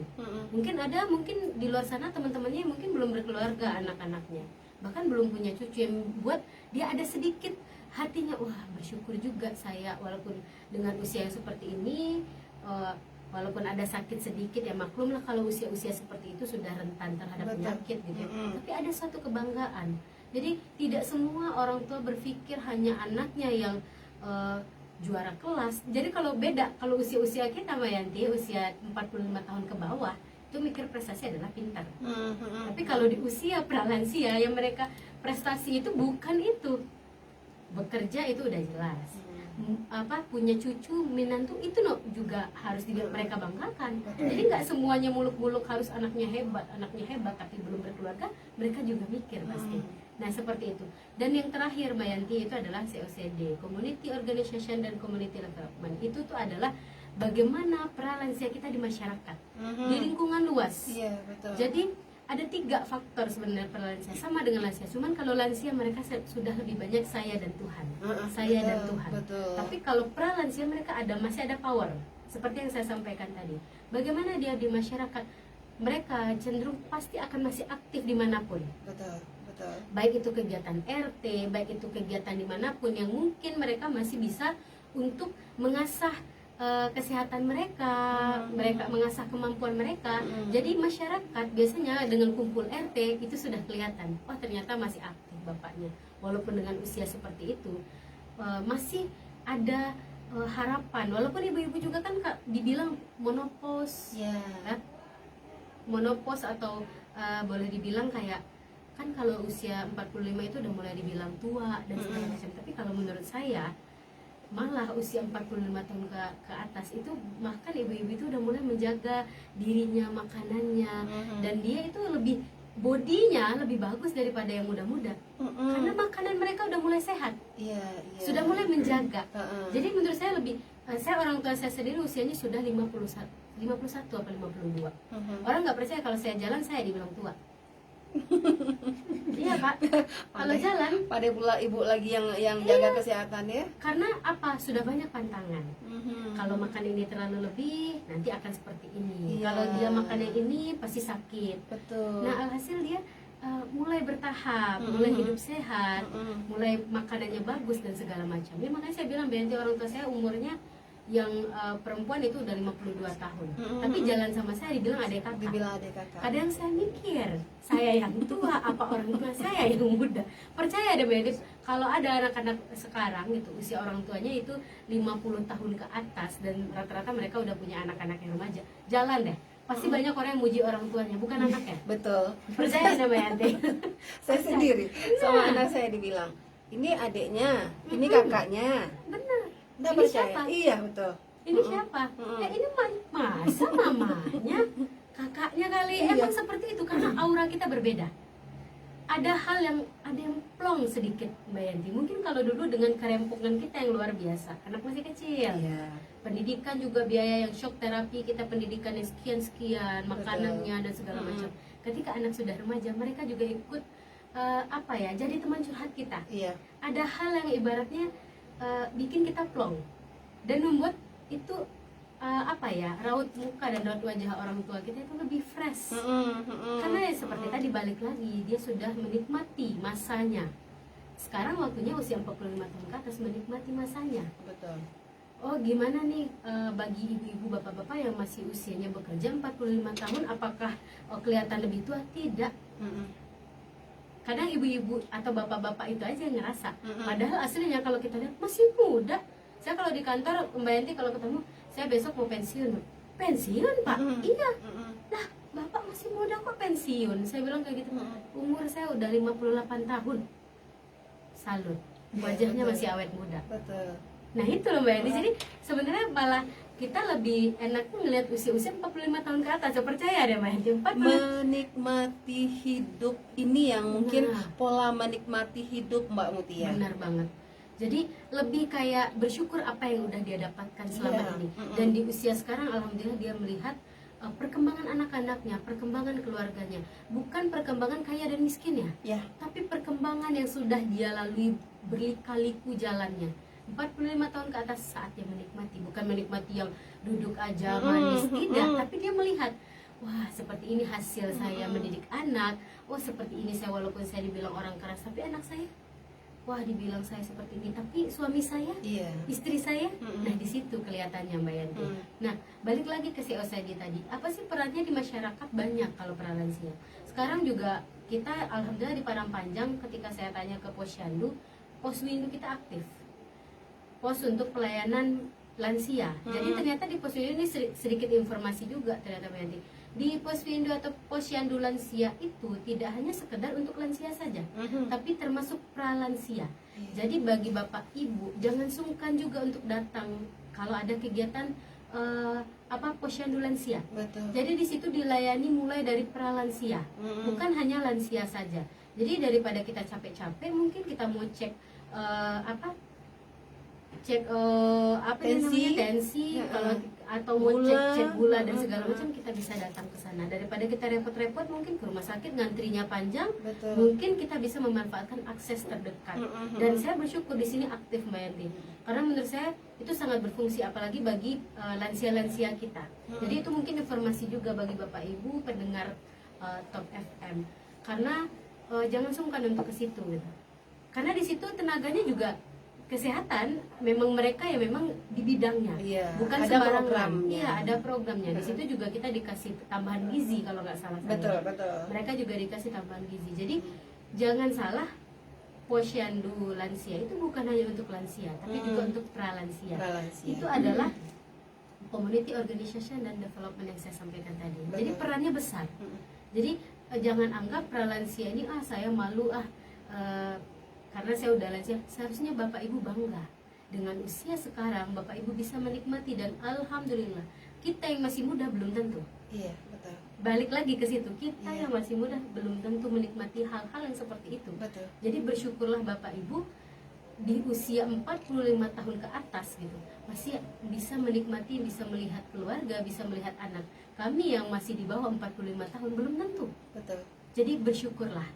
Menurut saya itu anugerah yang terindah juga diberikan oleh Allah Subhanahu wa Tuhan Ta'ala. itu maha kuasa ya Mbak. Benar. Ternyata ada fase-fasenya kita menikmati hal-hal di usia pralansia seperti ini, di usia lansia seperti ini, di usia muda memang harus bergiat untuk mencapai apa yang diinginkan. Ya, dan di usia pralansia menikmati masa-masanya. Betul. Di lansia nanti ibadah yang akan diperkuat. Betul, betul. Karena kalau kita bahasnya untuk lansia, bahasanya cuma satu. Bagaimana mempersiapkan diri kita ke depan. Betul. Ke depan bukan berarti kita lebih membanggakan lagi, tapi menghadap sang ilahi. Iya. Karena ketika kita tanya juga, mereka nggak akan, oh saya habis ini mau jadi presiden. Jarang. Di usia lansia ya Pak ya. Iya. Saya habis ini mau presiden. Pokoknya sebelum saya jadi presiden saya nggak boleh ya. Kan Iya, kita nggak bisa betul. takabur juga gitu. Nah makanya mungkin tadi juga sudah dibahas oleh Pak Juk, usia 45 sampai 59 itu adalah hal yang sangat menarik. sedang di puncak-puncak. Nah, puncak-puncaknya gimana naik dan gimana turunnya itu Betul. kelihatan di usia segitu. Mbak Mutia, tadi Ya. kita sudah berbicara dengan Pak Juk, Pak Bambang, Mbak Riri ya. Ini kita tentang berkeluarga dan berkeluarga. Bagaimana persiapan untuk yang sendiri? Oke, sendiri. Iya, sendiri dalam artian mungkin dia punya anak juga, yang membesarkan anak juga. bagi bapak-bapak yang di luar sana juga sendiri ya, dia mungkin tidak punya anak ya, memposisikan dirinya mungkin di dalam keluarga atau di antara saudara-saudara. Silakan, Mbak. Oke, terima kasih Mbak Yanti. Kalau menurut saya itu kita pakai peran, karena mereka sendiri juga pasti akan banyak hal-hal yang mungkin mereka takutkan. Iya. Jadi kita nggak bisa menyalahkan individunya, tapi peran kita yang ada di sekitarnya. Kalau dia ada di keluarga kita, bagaimana kita ngajak dia ngobrol, anggap dia memang ada. Jadi jangan kayak karena dia nggak ada apa-apa sekarang, atau dia nggak punya anak, atau dia sekarang ya kehidupannya gini-gini aja. Iya. Kita sebagai yang muda-muda, bahkan keluarga terdekatnya menganggap benar-benar nggak ada. Betul. Itu yang salah. Menurut saya anggap, toh dia juga paman kita, Iya. mama kita mungkin, atau dia juga emang Tante saudara kita. tante kita, anggap. Karena apa? Di usia segitu Mbak Yanti pasti tetap penghargaan is number one, Betul, betul. tetap nomor satu. Karena ketika kita ngajak ngobrol, ini menurut saya Mbak Yanti, saya yakin ketika orang seperti itu kita ajak ngobrol dan dalam hatinya dia ngerasa wah luar biasa Dihargai. anak ini, dia menghargai saya, doa dia terkabul loh Mbak Yanti. Iya, iya, Saya iya. doakan dia akan jadi anak yang sukses. Kenapa saya bilang percaya? Saya dulu praktek di panti lansia di Jakarta. Semuanya lansia terlantar. Beda dengan kalau panti kita di Sumatera Barat itu cenderung ada yang terlantar, ada yang tidak. Ada yang memang keluarganya masukin atau anaknya. Iya, Tapi kalau di Jakarta itu benar-benar hasil saringan dari jalan. iya. Mereka diambil di jalan, ditaruh di panti lansia yang usianya memang sudah masuk lansia. Ketika saya di sana Mbak Yanti, itu campur semuanya. Ada orang Minang juga di situ.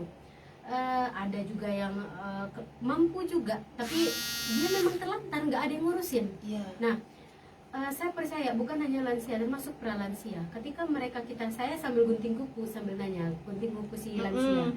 Gimana kalau di Jakarta itu panggilnya kan pakai yang gaul-gaul oma, Iya. opa. Seneng. Kalau di sini kan atu, Iya. kungku gitu ya. Mm-mm. Saya nanya, kalau bahasa kitanya itu kayak nenek namanya siapa? Terus saya sambil guntingin kukunya. Saya Mbak Yanti waktu kuliah benar-benar satu yang saya bilang, saya berdoa sama yang di atas, saya pengen jagain orang tua saya. Niat saya kuliah bukan hanya sekedar dapat ilmunya aja, tapi saya Iya. praktekkan ke keluarga saya. Saya berdoa terus semoga umur orang tua saya panjang. Iya, Jadi amin. orang tua yang saya guntingin kuku, besok saya yang kayak gitu, yang bantu orang tua saya guntingin kuku, bersihin, saya mandiin si lansia. Jadi benar, kalau di panti itu gimana ya Med ya? Kalau di panti itu tidak semuanya diurus 100%. Apalagi yang mohon maaf panti yang benar-benar karena lansia terlantar, bukan Iya. karena memang ada keluarganya. Iya. Ini benar-benar terlantar. Mereka dapat dari jalan, ngemis dan segala macam, nggak punya keluarga yang di Jakarta itu. Jadi apa? Mereka yang bed rest ibaratnya nggak bisa ngapa-ngapain itu kan dimandiin. Mereka pakai pampers dan segala macam. Saya ikut mandiin Mbak Yanti. Kadang saya ngerasa kayak apa ya? Mudah-mudahan dengan saya membantu gitu, ada doa yang terselip di hati mereka walaupun dia nggak tahu nama saya. Betul. Dan saya yakin ketika saya di sini ngomong, saya yakin ada doa-doa orang tua di Jakarta waktu saya bantu. Saya yakin Mbak Yanti, karena mereka pasti ngerasa ada yang mereka rasakan berbeda. Betul. Mereka nggak pernah Perhatian. perhatian.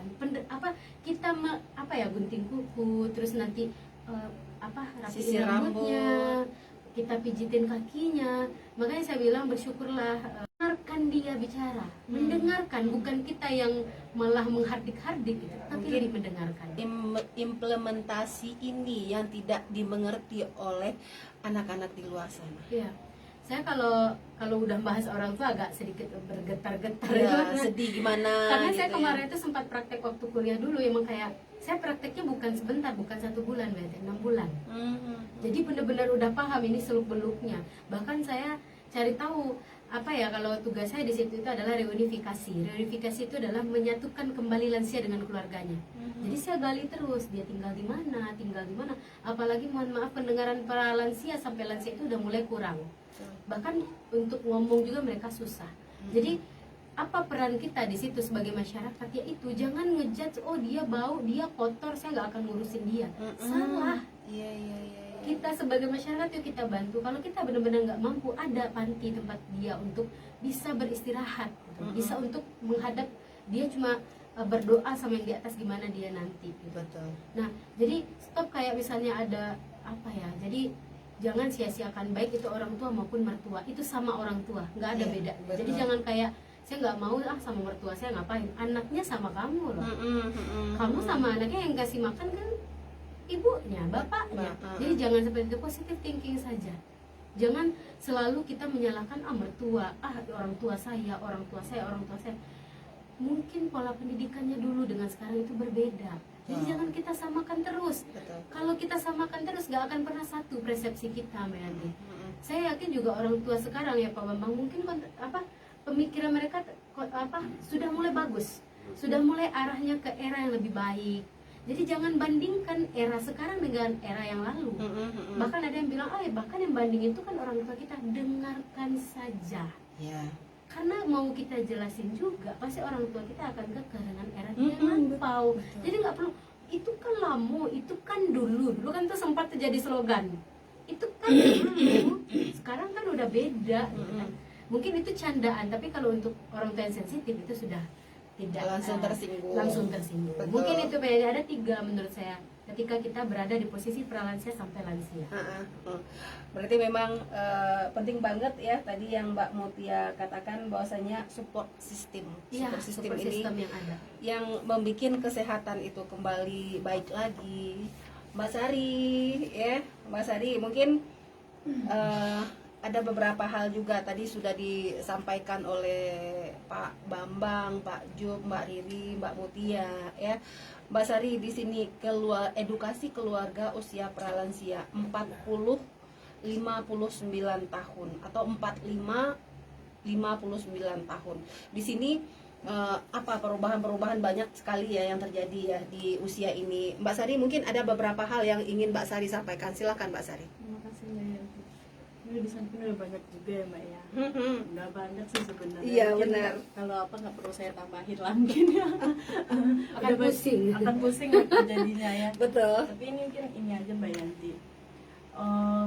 Ini saya berdirinya di sini sebagai anggota keluarganya ya, anggaplah saya sebagai anak. Nah, saya kan juga punya orang tua. Betul. Ya katakanlah orang tua saya mungkin sekarang umurnya udah 60 tahun, udah masuk ke 60 tahun, udah lewat ya, pralansianya udah lewat.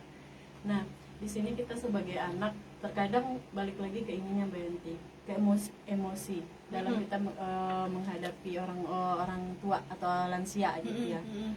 Banyak dari kita anak-anaknya gitu, kebanyakan kan orang tuanya keras, anaknya juga akan ikutan keras. Itu lebih banyak yang dilihat gitu. Apalagi kemudian kalau kayak kita di kota, mungkin ini udah kota Padang Panjang Mbak Yanti, Masuk kota. udah kota, jadi mungkin edukasinya udah lebih tinggi gitu. Nah, anak-anaknya juga pendidikannya juga udah lebih bagus. Itu sangat berbeda, berbanding terbalik dengan kita yang ada di desa. Sangat jauh, Betul. sangat berbanding terbalik. Apalagi untuk masalah, misalnya kita yang melihatnya tuh untuk kesehatan. Untuk katakanlah tadi kalau kita udah sakit, yang orang tua di sini udah ada kemana ada posyandunya. Itu Betul. biasanya di kampung-kampung masih jarang ya Mbak Belum, Yanti ya. belum. Baru beberapa di tempat saya sendiri itu dikit sih peminatnya yang Iya. yang Padahal untuk- bidan desanya ada. bidan desanya ada. Iya, Iya, itu bidan oh, desanya. gitu, Iya, iya, iya, minatnya iya. lebih sedikit dikarenakan yang pertama itu dukungan dari keluarga. Sangat kurang kalau saya lihat gitu kan. Paling yang banyak mendukung itu mungkin yang anaknya pendidikannya udah lumayan, mungkin dia katakanlah dia sekolahnya udah di luar, di luar, bukan di di luar. sekitar situ lagi Betul. gitu. Itu lagi yang banyak memberikan dukungan gitu. Nah, kita di sini sebagai anak gitu, mungkin saya punya tipsnya gini Mbak Yanti. Ketika kita punya orang tua yang udah pralansia, apa yang harus kita lakukan gitu? Yang pertama itu pahami dan terima kalau nggak ada manusia itu yang sempurna. Iya. Manusia itu nggak ada yang sempurna. Kesempurnaan itu kan kita tahu hanya milik Allah. Milik Allah. Pahami itu gitu. Ketika orang tua mungkin katakanlah sekarang teknologi udah berkembang, seperti tadi dikatakan oleh kata Mbak Mutia kan, belajar gadget. Iya. Nah, kan sekarang udah jarang sih kita dengar ama itulah gaya mengalu baraja main HP Jarang, lah ya. ya, udah ada jarang gitu. Malah diajarin ya. Nah, Iya, sekarang udah banyak yang udah tiktokan banyak ya, iya, diajarin. pralansia. Gitu kan. Jadi kita harus memahami dan harus menerima kalau orang tua kita itu mempunyai kekurangan. Iya. Nah, kita sebagai anak aja juga banyak kekurangan kan, Betul. apalagi orang yang sudah tua. yang mungkin tenaganya udah terkuras untuk membesarkan kita gitu kan, untuk bekerja, untuk memikirkan masalah rumah tangga, masalah ekonominya, belum Iya. lagi masalah pribadinya sendiri yang tidak diungkapkan keluar gitu. Betul. Nah, terus yang berikutnya adalah evaluasi dulu perilaku dan ekspektasi kita. Kita lihat dulu kenapa orang tua kita itu marah gitu. Kenapa dia marah gitu. Kadang kalau kita sebagai anak kan sering tuh udah tahu orang tuanya nggak suka melakukan itu, nah nggak suka orang Malah tuanya diulang.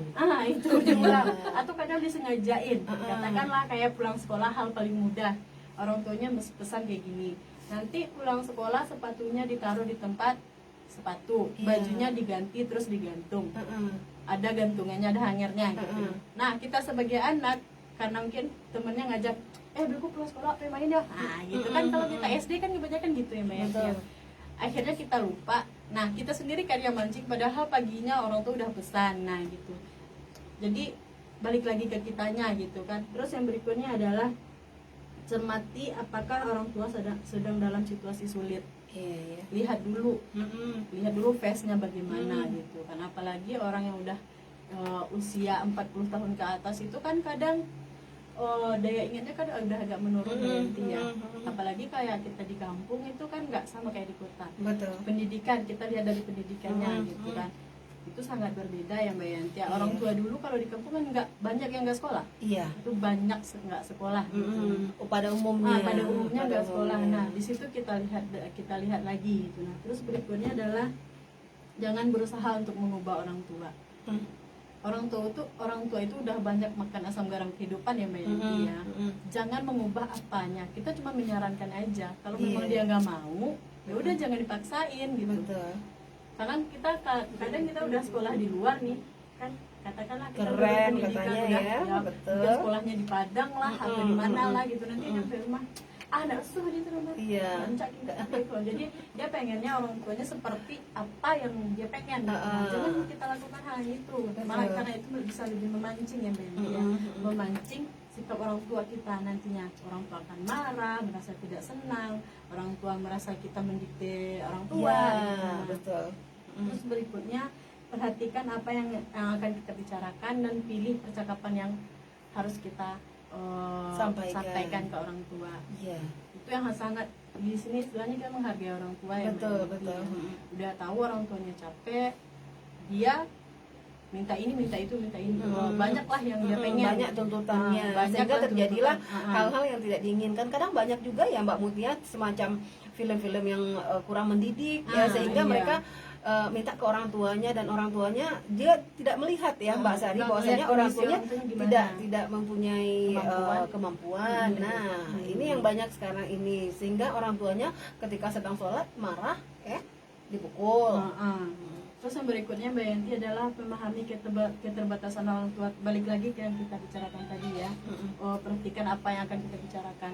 Kita kan tahu kehidupan ini bagaimana Mbak Yanti. Betul. Apalagi saat sekarang ya, kita baru memulai nih 2 tahun kemarin, kita itu ekonominya memang sangat Menurun turun banget sekali. Gitu, turun sekali. Betul, gitu. Nah, betul. pahami itu gitu. Kita sebagai anak tolong dipahami. Kenapa? Kalau kalau kita sendiri, kalau kita punya adik gimana? Iya. Nah, pahami lagi ke situnya gitu. Jangan memaksakan sesuatu sesuai keinginan kita. Pahami dulu kalau memang pengen, ya udah berusahalah untuk kerja ya, kerja. Kalau anak-anak ini kan kadang kayak sekarang kan udah ada tuh jualan online ya Mbak Yanti ya. Mungkin kita bisa lakukan itu gitu. Nah, mungkin kekurangannya kita bisa minta tambah orang tua, tapi bicarakan lagi, lihat lagi kondisi orang tuanya bagaimana gitu. Betul. Kan dalam mood yang baguskah atau enggak gitu. Betul. Terus berikutnya adalah tunjukkanlah kasih sayang kita ke orang tua. Kalau untuk di sini kita lihat dari pekerjaan Mbak Yanti ya. Kalau usia sekolah dasar itu kan udah bisa bantu orang tua ya, udah bisa ya. Paling enggak nyapu rumah, Iya. paling enggak nyapu rumah gitu. Nah, disitulah kita sebagai anak cobalah bantu dia untuk meringankan yang itu.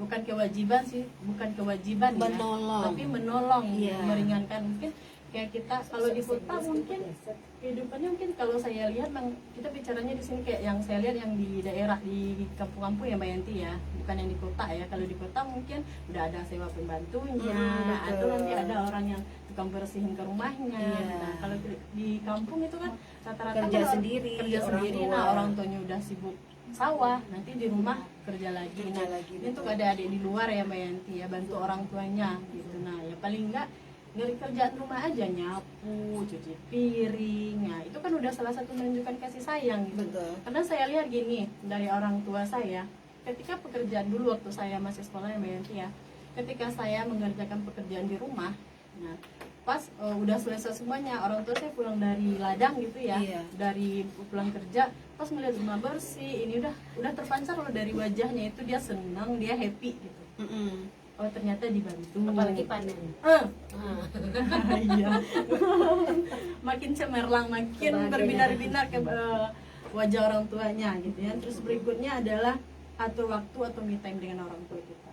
Walaupun kita udah dewasa gitu, nah, kita Iya. udah bekerja, udah punya keluarga, seperti ya katakanlah kayak kan udah punya keluarga nih. Iya. Sekali-sekali kita juga harus mengajak orang tua kita untuk me time. Iya. Ya paling enggak cerita di rumah, nonton TV berdua, atau main handphone kayak sekarang kan, main handphone kan bisa tuh nonton TikTok bareng-bareng udah ketawa, itu kan betul. udah termasuk me time juga, nggak ngeluarin biaya juga kayak Mbak Yeti ya, nggak ngeluarin tenaga terlalu banyak gitu. Atau Nah, memang finance-nya bagus ya Ah, udah ah. bawa lah jalan-jalan. iya, kalau memang ya ada rezekinya lebih, Betul. bawalah jalan-jalan Ah, gitu betul. ya. Paling nggak keliling kompleks lah, kalau di sini kan kompleks, kalau Iya. di kampung ya udah keliling kampung, atau kalau enggak pedagang keliling bakso tusuk lewat udah beliin orang Iya, tuanya betul, gitu. betul. Udah minta makan, duduk di depan rumah makan berdua gitu. Nah, Mm-mm. terus yang terakhir adalah memaafkan. Mhm.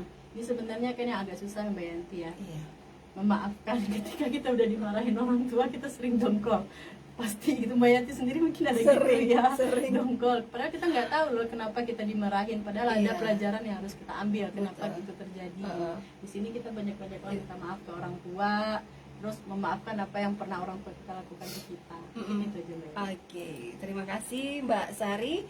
Baik teman dan masyarakat Kota Padang Panjang, saatnya mungkin kita ngambil kesimpulan untuk tema kita hari ini dari masing-masing bapak-bapak dan ibu-ibu yang hadir di studio Top FM hari ini ya. Mungkin dari Pak Jup dari bidang agama dulu deh, apa yang bisa kita ambil tarik kesimpulan sekarang. Ya, terima kasih Mbak Yanti. Hidup di usia di atas 40 atau pralansia ini, apalagi sudah sampai lansia, itu adalah satu keberkahan. Untuk itu isilah keberkahan itu dengan memperbanyak berbuat kebaikan dan bersyukur pada Allah Subhanahu wa taala. Amin, amin. Pak Jup, ya Pak Bambang. Memang tidak mudah menjadi lansia, tapi mudah-mudahan bisa mudah ketika seluruh proses menjelang lansia itu kita jalani dengan baik dan selalu mendekatkan diri kepada Allah. Yang penting bagaimana dari sekarang, terutama bagi yang sudah berusia 40, tubuh muda, usia semakin tua, ya kan? Artinya kita tetap Menjaga sehat. kesehatan ya Pak. Sehat. Karena yang sebenarnya tua secara biologis atau fisik adalah menyangkut masalah ketuaan, Ya. fisik, ya, kesehatan fisik, dan kemudian cara berpikir yang mungkin saja udah mulai pikun, Betul. kerja yang berulang-ulang. Kan banyak yang orang kalau udah pikun itu mendekati tua lanjut usia itu Iya. mengerjakan sesuatu itu berulang-ulang kali. Betul. Kemudian lupa Lupa. terhadap hari, tanggal, kemudian kejadian, memori jangka pendeknya. Iya. Kemudian juga hati paibo, mudah Sensitif. tersinggung, sensitif seperti itu. Semua itu adalah fenomenal menyangkut masalah kita memasuki usia lansia. Tapi bisa dimundurkan.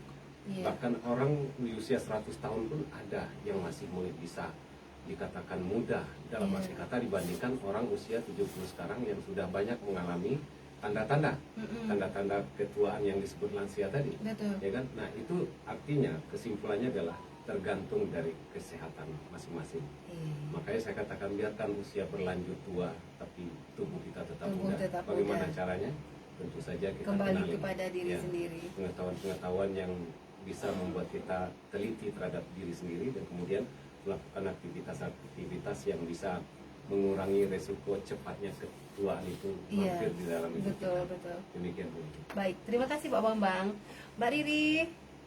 Ya, siapkan diri mulai dari mental, kesehatan, sosial, dan keuangan agar mampu menyesuaikan diri dalam menjalani usia pransia, sehingga kita bisa menikmati setiap tahapan usia yang kita jalani tanpa merasa terbeban, takut dan cemas. Oke, terima kasih Mbak Riri. Mbak Mutia. Oke Mbak Yanti, pentingnya support system baik secara individu, keluarga, kelompok maupun masyarakat. Bersyukurlah dengan apa yang sudah kita dapat di usia pralansia ini. Be happy with yourself and family. Jadi berbahagialah dengan dirimu sendiri dan keluargamu serta lingkunganmu sekarang. Oke. Terima kasih Mbak Mutia. Mbak Sari. Makasih, Mbak Yanti. Apabila kita sudah terbiasa untuk mengendalikan emosi kita dengan baik, maka akan menghasilkan perasaan yang lebih positif sehingga memberikan manfaat yang lebih baik terutama untuk keluarga kita Oke. dan juga lingkungan kita. Terima kasih Mbak Sari. Ya, terima kasih Bapak-bapak, Ibu-ibu yang sudah hadir di studio Top FM, dan mudah-mudahan ini menjadi edukasi juga ya untuk terkhusus bagi masyarakat Kota Padang Panjang dan sekitarnya. Dan mudah-mudahan ya buat anak-anak yang masih remaja, masih dewasa di luar sana ya, dengan edukasi yang kita berikan mereka mengerti ya bahwasanya benar orang tua kita itu memang sudah tua ya, tapi tidak semuanya mereka dikatakan kuat ya, karena penurunan dari kondisi tubuh juga. Di sini mungkin perlu yang disampaikan Pak Bambang tadi, perencanaan atau berencana apa yang harus kita lakukan di usia pralansia ya, seperti apa saya nanti, apa yang harus saya persiapkan, dan mindset di sini juga harus kita pupuk terus ya Topmania. Dan yang disampaikan Mbak Mutia bahwasanya support system di sini sangat penting banget ya. Dikatakan bahwasanya jalan sama orang tuanya, orang tua kelihatan masih muda, sedangkan anak-anak udah pada besar-besar. Nah di sini mungkin untuk para lansia di luar sana ya, kita harus menyadari juga bahwasanya saatnya kita memberikan ibaratnya nasihat lagi, pembinaan lagi. Bukan kita yang ingin menjadi, oh saya mau jadi presiden, tidak harus seperti itu juga ya. Dan mudah-mudahan edukasi pencerahan yang diberikan oleh para narasumber ini bermanfaat sekali untuk Topmania dan masyarakat Kota Padang Panjang, terutama diri saya pribadi ya. Terima kasih Bapak-bapak, Ibu-ibu sudah hadir di studio Top FM ya. Dan next nanti kita akan mencari tema yang bermanfaat juga untuk Topmania dan masyarakat Kota Padang Panjang, masih di Lembaga Konsultasi Kesejahteraan Keluarga. Buat Topmania di luar sana, masyarakat Kota Padang Panjang yang mempunyai permasalahan seputar diri sendiri, keluarga dan keluarga besar, silahkan hadir datang langsung ke Lembaga Konsultasi Kesejahteraan Keluarga di bawah naungan Dinas Sosial. Jadi datang saja ke Dinas Sosial, di sana cari ruangan LK3 Raudah Kota Padang Panjang. Nah, di sini juga kita akan menyelesaikan permasalahan-permasalahan Topmania. Kalau seandainya tidak bisa untuk terselesaikan, kita akan merujuk ke OPD atau dinas terkait yang bisa untuk menyelesaikan. Topmania, di akhir dialog kita, kalau ada seandainya salah-salah ucap, salah kata, kita mohon maaf yang sebesar-besarnya. Terima kasih Bapak, Ibu sudah hadir. Sama-sama. Dan kita akhiri dialog kita hari ini dengan ucapan Assalamualaikum warahmatullahi wabarakatuh. Waalaikumsalam warahmatullahi wabarakatuh.